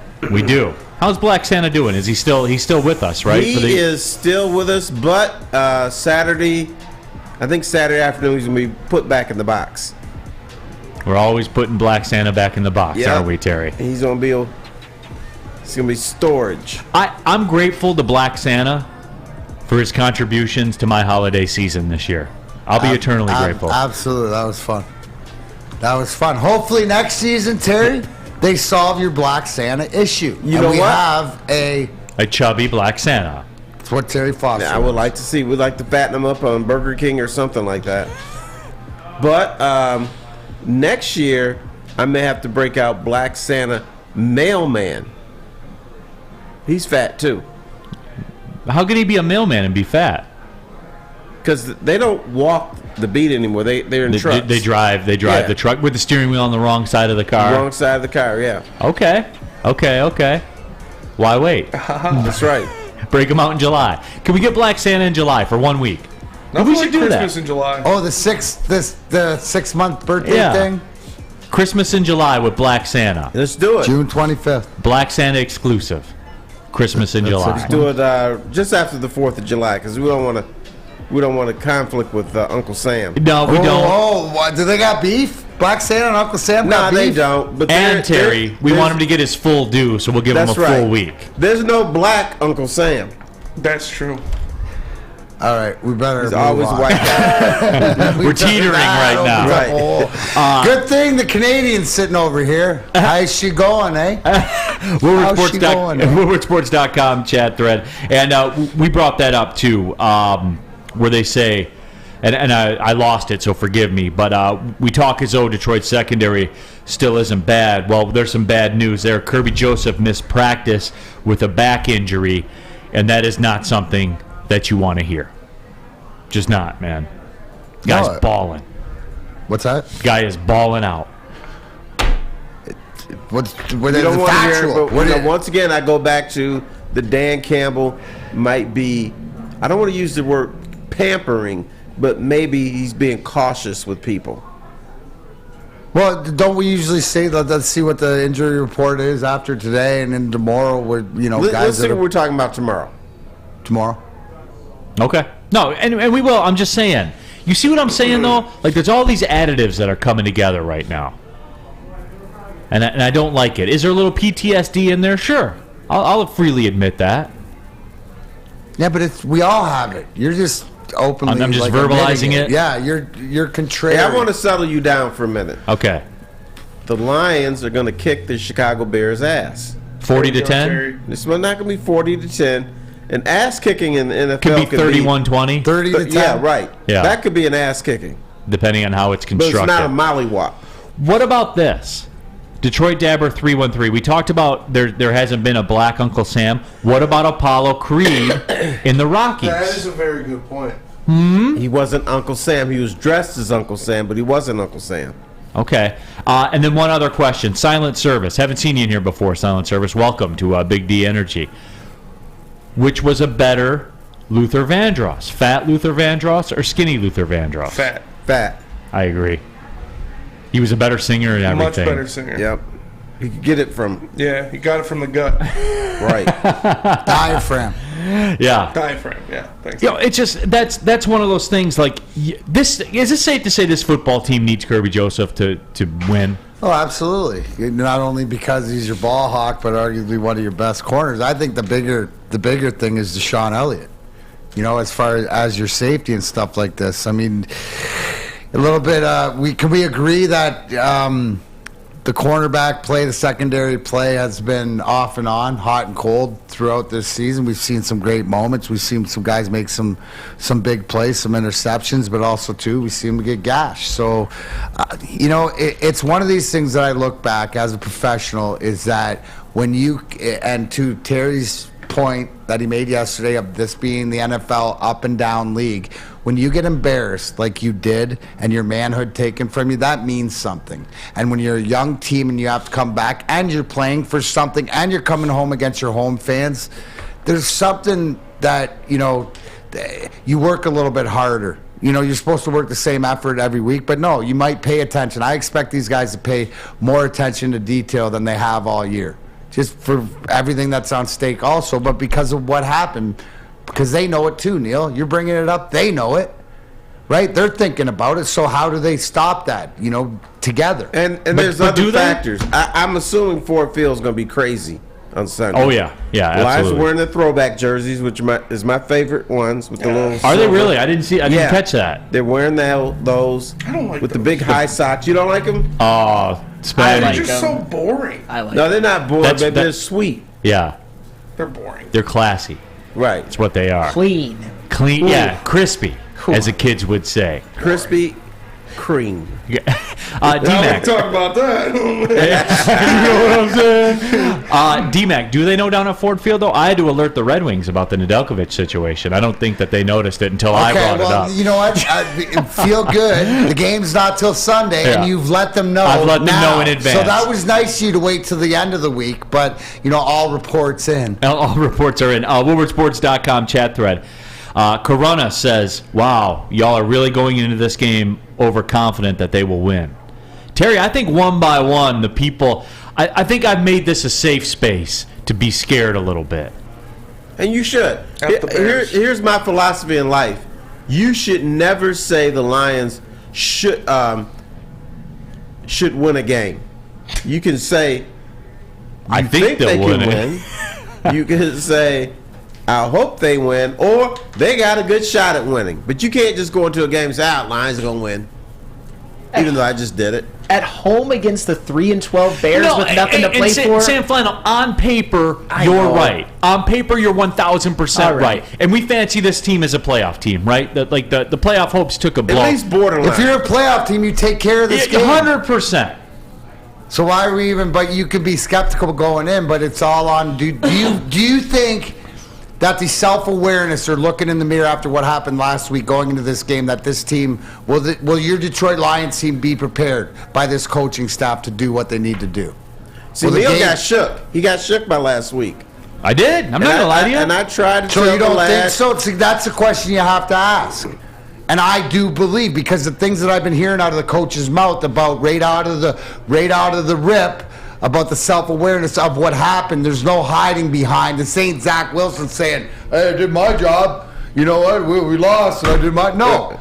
The apparentness of it. So here's the beauty of it. As the clock has been turned into an oven, this is all part of the end. As the pie crisps up, can they adjust? And will they put you at ease? Because, Neal, sitting here on Monday, you should be sitting here going, Terry, I shouldn't have questioned you. This team should take care of business like they did. This should be different task, but like the Jacksonville game. And here's, you know what? I think we found something here. I feel as though this has been my therapy couch right now. And I think we're onto something here. Because it is that. The reason I'm fearful is because I'm scared of the alternative. Because of what Sam Flannel said. Terry, if you're a playoff contender, you win this game, and you win it rather easily. But if you lose this game, you're not a playoff contender. And this whole thing was fugazi, because it is. And this is fair. I'm not saying it's a referendum game for anybody's job or anything like that, but I will say this. You lose this game, you lose this football game to the Bears, this whole thing was a mirage this year. I'm sorry, but it was. I will agree. It's a mirage, and we're going to have to hear those same old Lions, SOL BS again.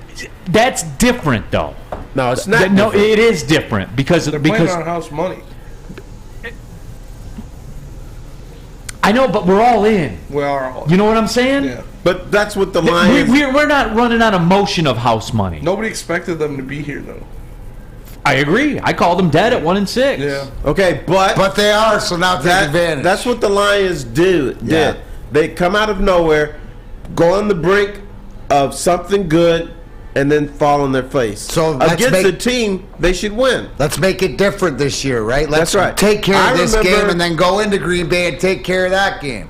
I remember a story Mike O'Hare wrote when he was at the Detroit News. The Dean. All the Lions had to do was beat Tampa, who at the time was 4-11, to get into the playoffs.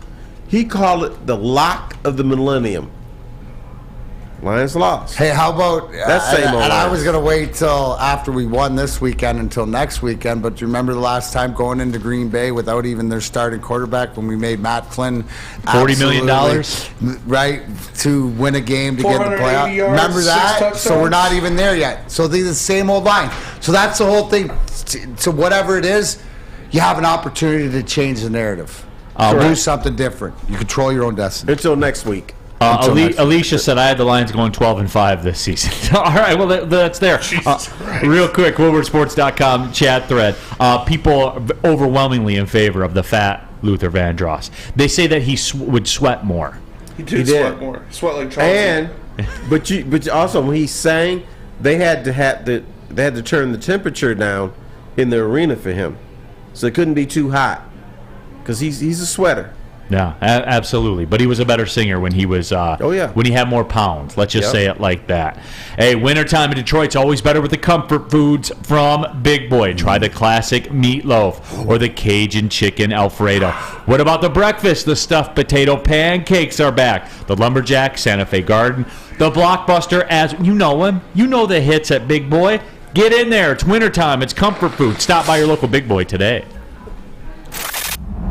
Love Woodward Sports? Love wearing clothes? Then you should be wearing Woodward Sports clothes. Check out our full line of merch at woodwardsports.com. Just click on Shop. We have all your favorite designs, like Dan Campbell kneecaps, Beverly Hills Golf, Woodward Golf, and of course, our own logoed out merchandise. Men, women, infants, kids all love Woodward Sports. Impress your friends. Impress your boss. Impress your dog. Buy Woodward Sports merch today. Introducing the Planet Fitness Guide to getting that post-workout glow. Step 1. What's your why? More epic energy? Better sleep? Blow off steam? Step 2. Join Planet Fitness for just $10 a month and get moving in our clean and spacious clubs. Step 3. Bask in that post-workout glow. Join Planet Fitness today for just $10 a month. Join today at any of the 50-plus Detroit area locations. We don't like to brag that we are the toughest sports network in Detroit, but we do have a guy named Darren McCarty on our side. Lemieux and McCarty, who've had a good knockdown drag up. There they go, right on the whistle. Baby, talking to one another. Woodward Sports. Neal Ruhl here for Chili Peppers Tanning, where we find the cleanest salons in the D, spotless sanitized rooms, and trained and certified tanning professionals. Join the Pepper Club, get the best deals. They'll beat the competitors' prices by at least $5. And while you're at it, you can pick up the Australian Gold, Designer Skin, Cal Tan, or the official beauty lotion of Spencer Raxter, the Swedish beauty lotion. Oh, yeah. ChiliPeppersTanning.com, the hottest bulbs, the hottest deals, the darkest tans. They are your vitamin D headquarters. Remember when we saw the sun yesterday for 8 minutes? Those were good times, right? You're probably not going to see it again for another month. Go to ChiliPeppersTanning.com. Find out which one of the 27 locations work best for you. Get some vitamin D, for Christ's sake. The sun's never going to come out again. So go to Chili Peppers Tanning. Chili Peppers Tan. What? You got it. You crab pops every time.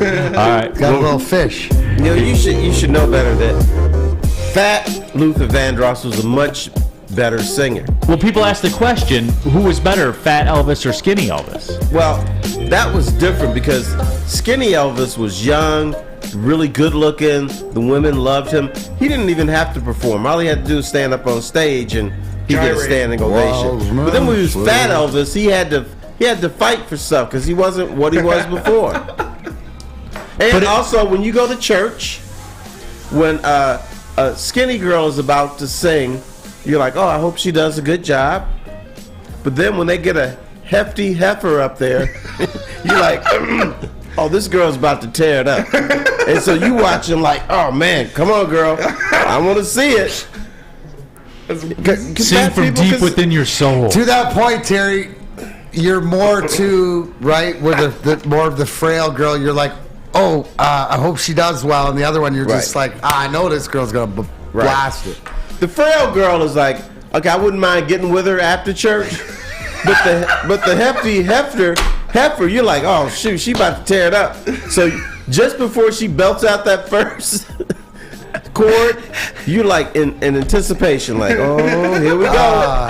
I'm going to enjoy the ride. Terry letting the Big D fam in on a little bit of the player. Don't hate the player, hate the game. Here we go, everybody. WoodwardSports.com chat thread. I'm stunned that this is happening right now. And to say I'm stunned is not the case. Paul Thomas, T-Foss is on fire today. Giovanni Mosheri, Hefty Heifer, LOL. Jeb Large, oh my God. Alicia Terry, you can't say that. I just did. Grim Father says Uncle Terry, Black Michael Jackson or White Michael Jackson? Black Michael Jackson was a better singer, but White Michael Jackson made better songs. And you know what? White Michael Jackson, he at some point he said, screw it. I'm going to write a great song, and I'm just gonna put stuff in there that doesn't make any sense. So then he'd be going, "Hello, Shamo." Whoa! It was like He just stole that from James Brown. Yeah, he did, but he didn't do it when he was young. Yeah, he was. It's like he had Tourette's. Shamo, it's a Shamo. All right. You guys in the WoodwardSports.com chat thread. We're not talking about chalupas and singers and stuff like that. We're not doing it. Here we go again. Like Charles Barkley and the big girls in San Antonio. We're not talking about. Here we go again. Damn you, Terry. Here we go again. And who's the man that's got to pick up the pieces? Not you. I like when you lecture the people. No, I'm not lecturing the people. Yes, We're not doing that. We're not doing it. And you did it again, and you laugh and you walk away. And I'm left here to clean up people's lives. Like that, as usual. I got to pick up the pieces. I didn't think Hefty Heifer was that. I think it's funny. I think it's more funny than it is like. We're not talking about Michael Jackson's nose. We're not doing that. None of that stuff. Leave MJ alone. We're not talking about Whitney Houston and cocaine. I don't know. What is it with these people, D-Mac? Where I don't know. It's like we talk about Tina sports. Turner with Ike or without? With.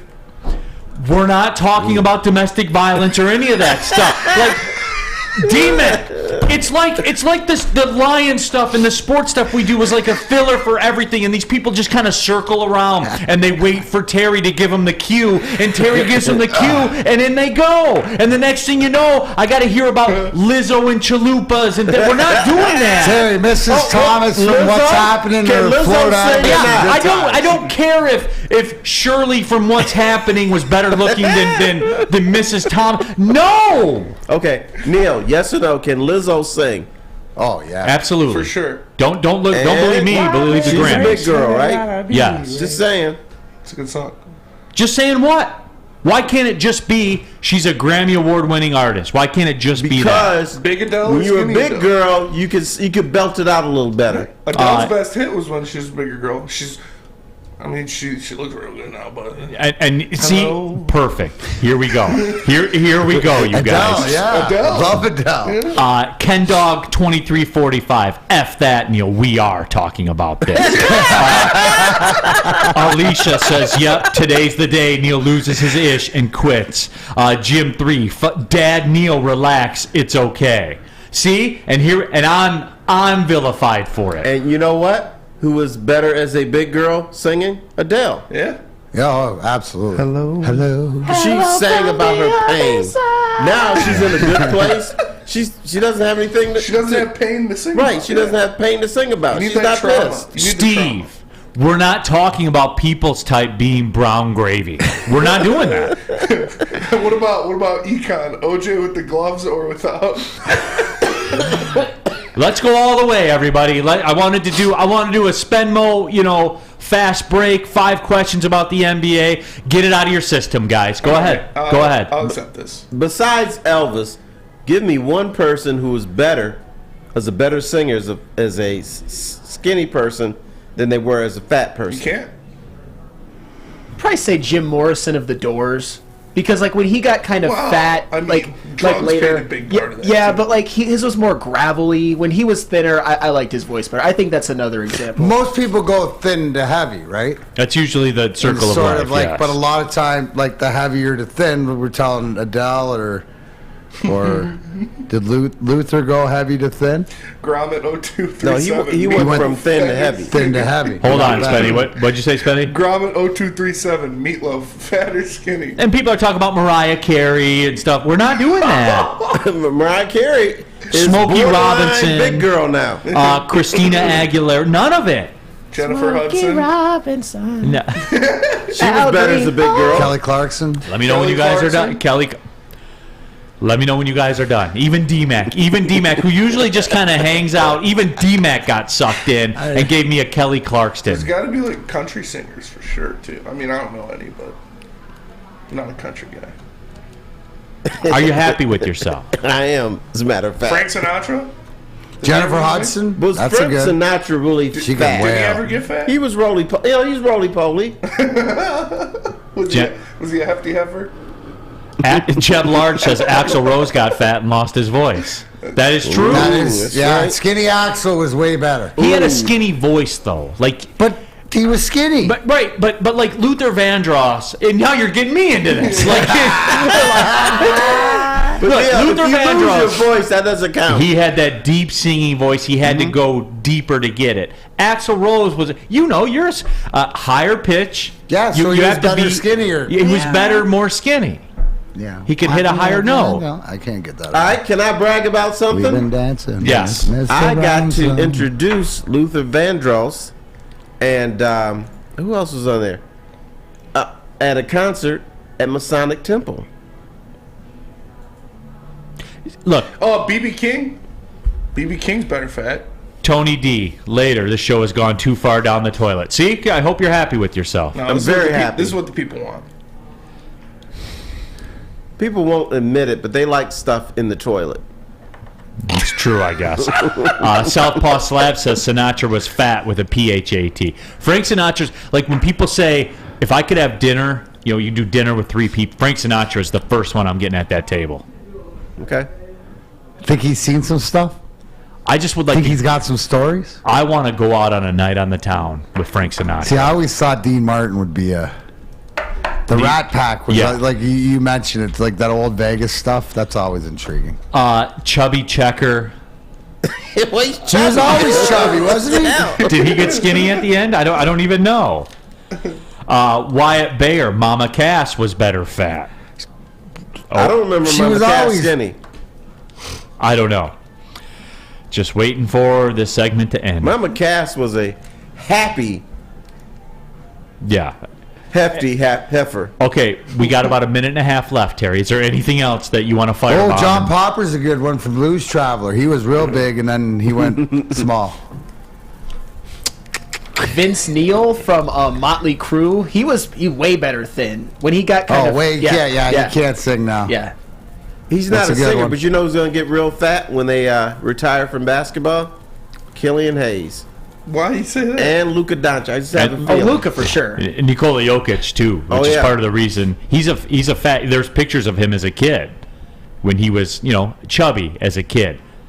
I always said that, and that's why I like Jokic too. But he's going to announce his retirement, then the next day he's going to be 40 pounds heavier, and I love it. He's going to get some bonbons. Terry, Dolly Parton before the double D's or after? Oh, after. No question.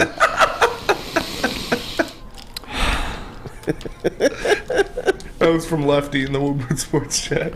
Neal is so disgusted. Speaking of Mama Cass, tell him about a ham and Swiss sandwich.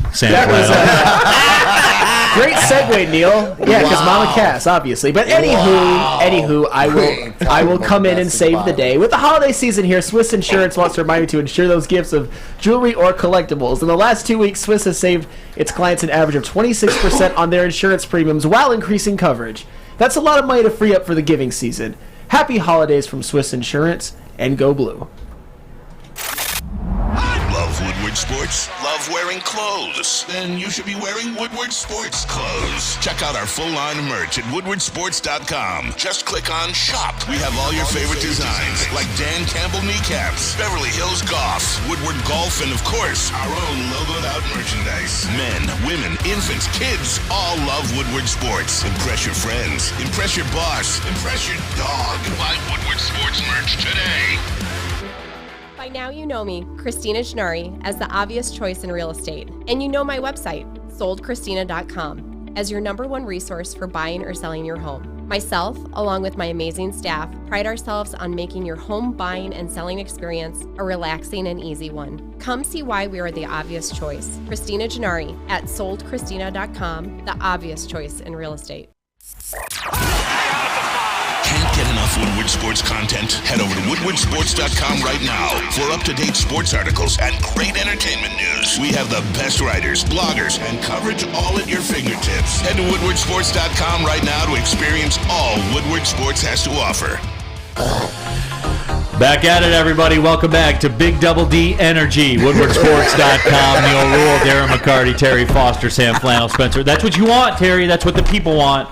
You all said you wanted this. I'm not going to fight it. That'll be next week, before or after the surgery. Yep. That comes courtesy of Eric Lynn, by the way. That's a good one. Alicia said, I can make some graphics for that one. Yep. So there you go.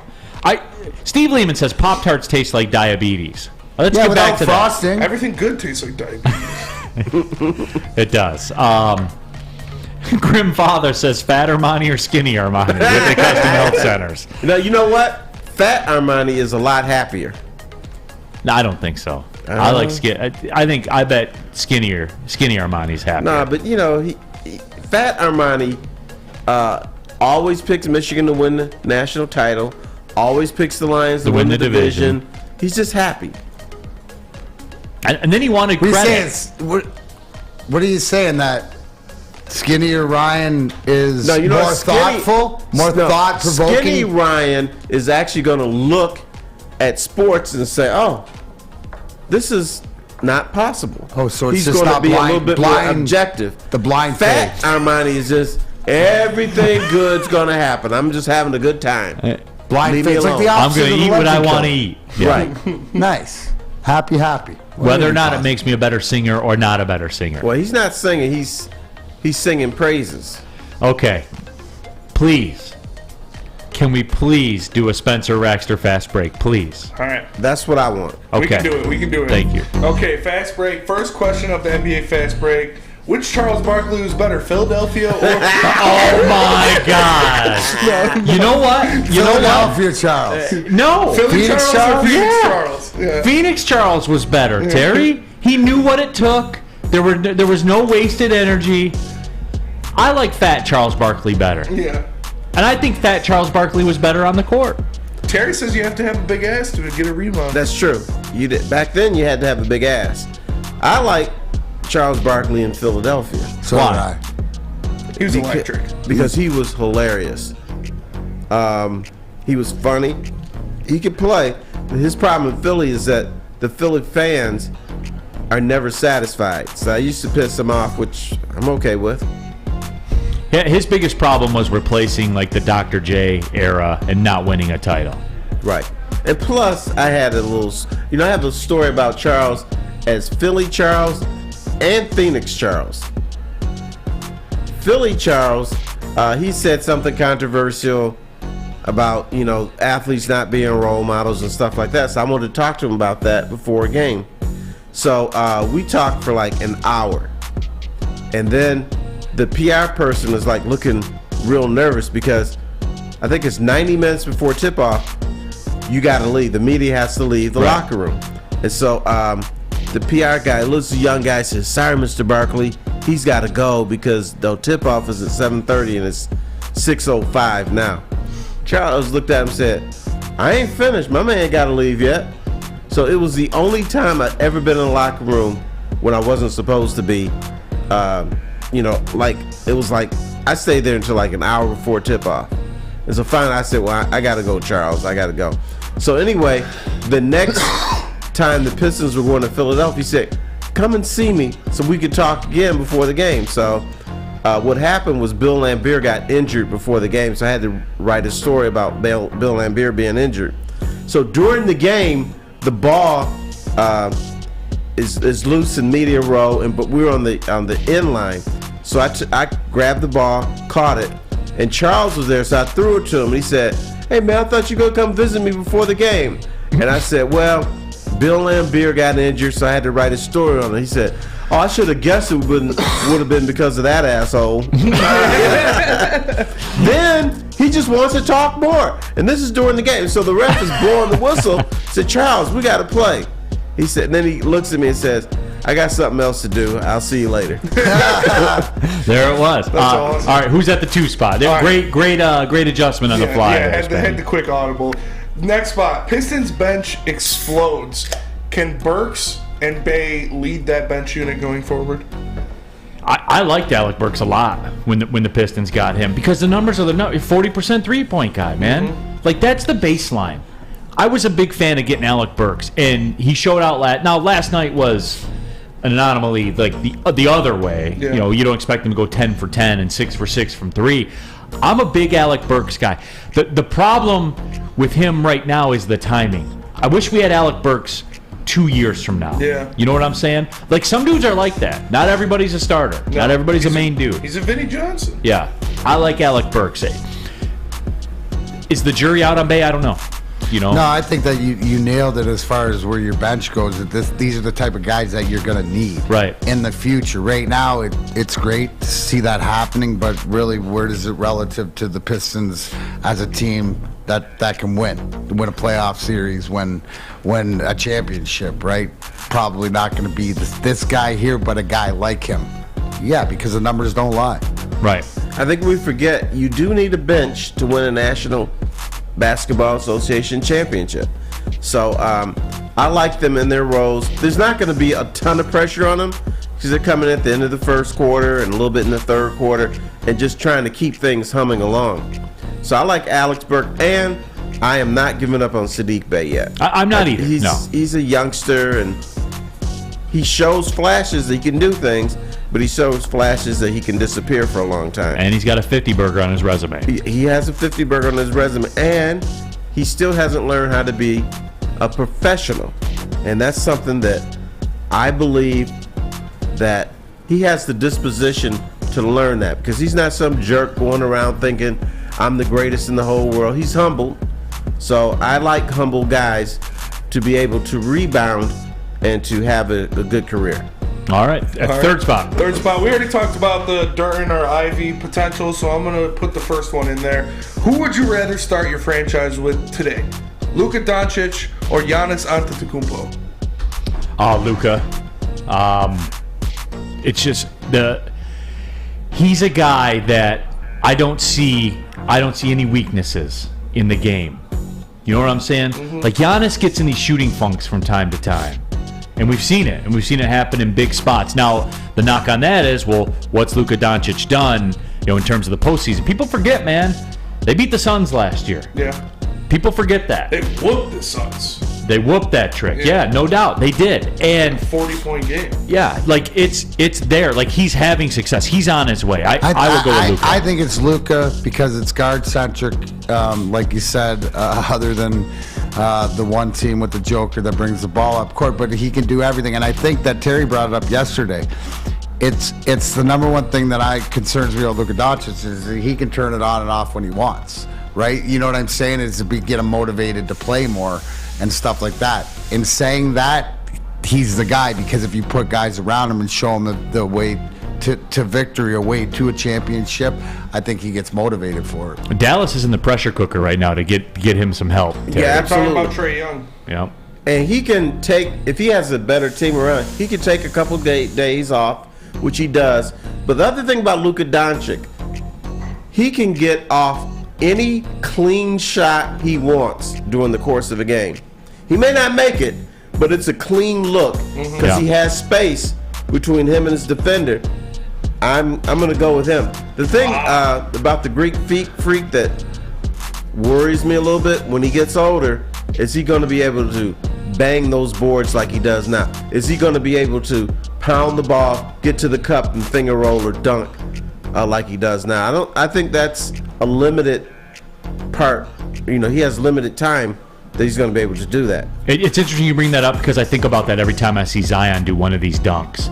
Right. I'm like, there's another one, because he's got a finite number of times that he's going to be able to explode like that. Yeah. You know what I'm saying? There's one checked off. There's one checked off. Last night, though. Oh, dude, he was a beast. Yeah. He's a flat-out beast. I love all the hate he gets, too. Like, dude, don't talk like this guy isn't generational talent. Freaking nature. Yeah, Freaking absolutely. nature. I remember following him in high school when he was 14, and he was the same size doing the same dunks on 14-year-old white kids. I was like, Jesus Christ. Imagine coming from a hard day in algebra and then you got to guard Zion. Yeah. But next up at the 4 spot, who will have a better career?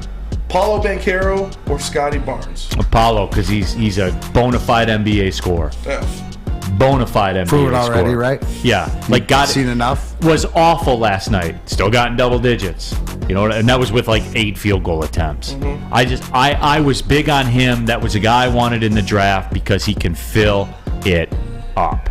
He's a runaway rookie of the year. There is no doubt. He is an NBA scorer. Yeah, just finds a way. It's like a goal scorer. He finds a way to get points. ball, and the ball usually I got to go through him, and you think he's only going to get better, but he's proven that he's an NBA scorer. Yep. I spent the day disagreeing with Neal. Not this time. That dude can play. Absolutely. And last night, I thought the Pistons finally played some defense on him, and that they made it more difficult for him. Yeah, it wasn't a banner night for him by any means, but he can score the ball, man. Right.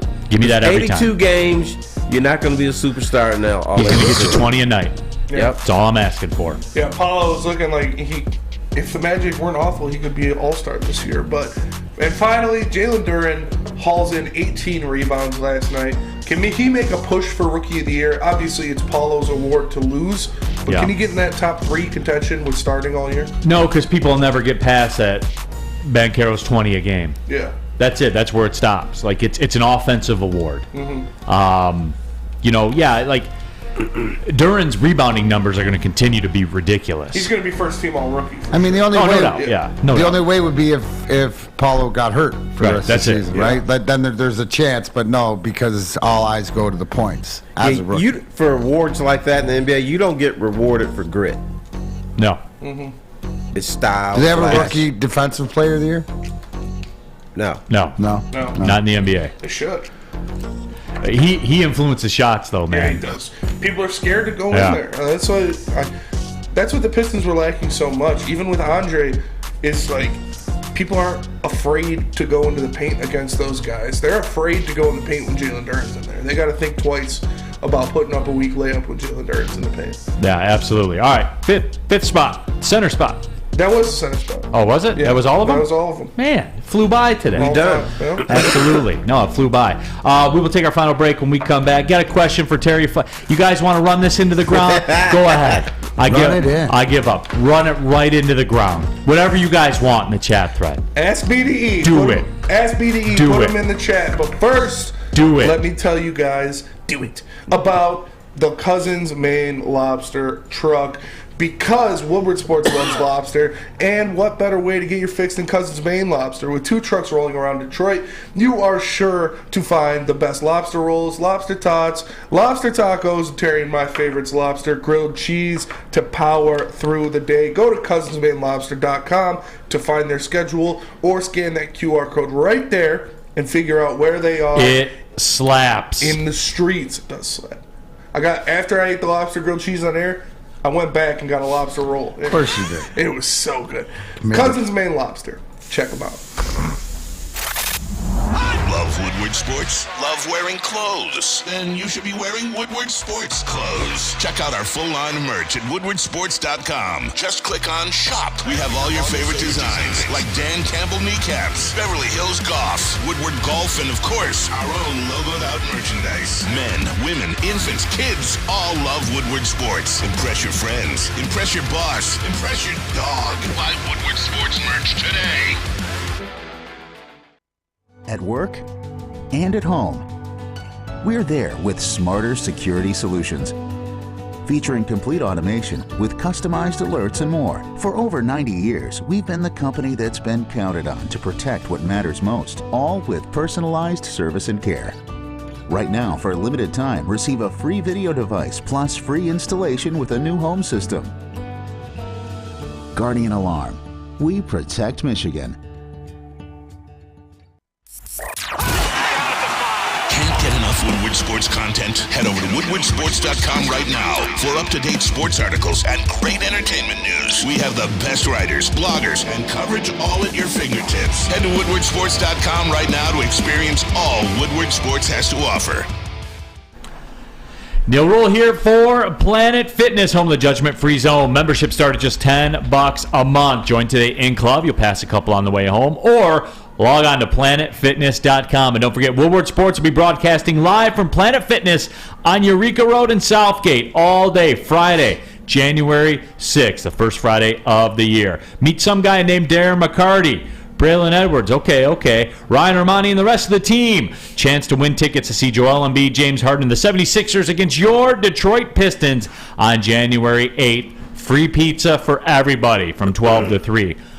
Do I have your attention now? One of those things applied to you. Between Pistons tickets, Planet Fitness, and free pizza and Woodward Sports. One of those things applied to you. Remember, January 8th at the Eureka Road location in Southgate. It's Planet Fitness, Darren McCarty. Where your fitness is essential. We're back at it. Final segment of the show. Big D Energy, Woodward Sports Network. Neal Ruhl, Darren McCarty, Sam Flannel, Spencer Raxter.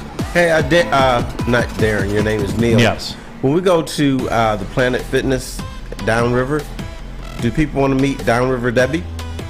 Can you arrange it? I can arrange it. She usually don't wake up until 4 o'clock though. But I'll work on it. All right. Yeah, I think so. Todd saying, Terry, the best concert you've ever attended. Oh, jeez. I don't know. 1991 LA Forum, Guns N' Roses opened by Skid Row. Use Your Illusions tour. Me and Brent Gretzky, Wayne's little brothers. Phenomenal. 3.5 hours. Blew my brains. 2016, Rolling Loud in Miami. Everybody was there. Kendrick, Future, Travis Scott, Lil Wayne, Migos, Takeoff, Quavo, Chance the Rapper, Mac Miller, a little bit. It was Lil Uzi Vert. It was amazing. You know what? I got into Prince. I loved his concert, except it was at Cobo Hall. The only thing I didn't like, he sat in the bathtub for like 15 minutes. You know why, Terry? Huh? Because he can. Because he can. And he was just scared. I didn't like that part. Other than that, Prince. What about you, Sam Flannel? All right, best concert I ever went to. I'm a big fan of metalcore music, if anybody in here understands it. It was Bring Me the Horizon, Issues of Mice and Men, and Let Live. Okay. Those are all four that can be like opening acts. But okay, cool. Yeah. We don't care. I don't care. For me, it was Aerosmith and Run DMC at Pine Knob. The concert wasn't generational. And I or didn't anything. add in my 2 weeks on Ozfest in 2006, roadieing for Black Label Society and roadieing for System of a Down for a week because I was working. What? Yep. That is It's in the book. dope. It's another story. We don't can have I time, change? guys. We don't have Can I time. change my mind? Can you change your Rock mind? and Sure. roll. Best concert talk I ever about went 2 weeks to. of rock and roll awesomeness. Best concert I ever went to was Grinder. Attaboy, T. And they'll be back, and you too. February 3rd, Freddy's Bar and Grill on Gratiot. You can check out Grinder. At that Rolling Loud, I got to see XXX Tentacion before he died, and it was in Miami, and he was in Miami, and he played Look At Me 3 times. Bruh. It was insane. It was so Spencer. insane. On the one stage, one day, it went X, Joey Badass, Denzel Curry, YG, Gucci Mane, Kendrick, all in a row, and it was amazing. Steve Lehman wants to know, why does Flannel Sam like serial killer music? It's not serial killer music. It's very fine music, as the great Terry Foster would say. But Spencer, we're gonna have to talk more after the show. I'll show you a video. XXX Tentacion is my guy. Yeah. One of the most Very talented. well-rounded. I love that guy. Yeah. Oh, Rich Diana's just, come on. 1972 Led Zeppelin, 70,000 in Tampa Bay. That's just mic dropping all over the place. for real. Throwing mics all over the place around here. Goddamn Zeppelin. Chief Jealous. Sam Flannel listening to his albums during a Lions loss. Do you do that? Does that level you out? That's the kind of stuff that does keep me back to equilibrium. I would say I would listen to him after a Michigan loss, but I don't know what a loss is like this year. Let's go. Here we go. What a great segue into tomorrow's show. Hey, and tomorrow we're going to talk about it. I cannot wait. You have to set it in stone, Sam Flannel. You have to tell me why you're scared, why you don't want it all of it. We're gonna discuss it. We're all going to walk out with flattened noses, man. Sam Flannel just got us right here at the end. Absolutely. That was a good one. Squared you right up. Yeah, a lot of football tomorrow. Lions, Bears, Michigan, obviously. Some Georgia, Ohio State as well. You ready for some football tomorrow, D-Mac? I'm ready. Let's do it. Big weekend. Big weekend, and tomorrow's Friday show is big. So for D-Mac, for Terry Foster, Sam Flannel, Spencer Raxter, appreciate all y'all tapping in Deuces. on the WoodwardSports.com chat thread. Thanks for watching, everybody. We'll see you tomorrow. Well, see you later.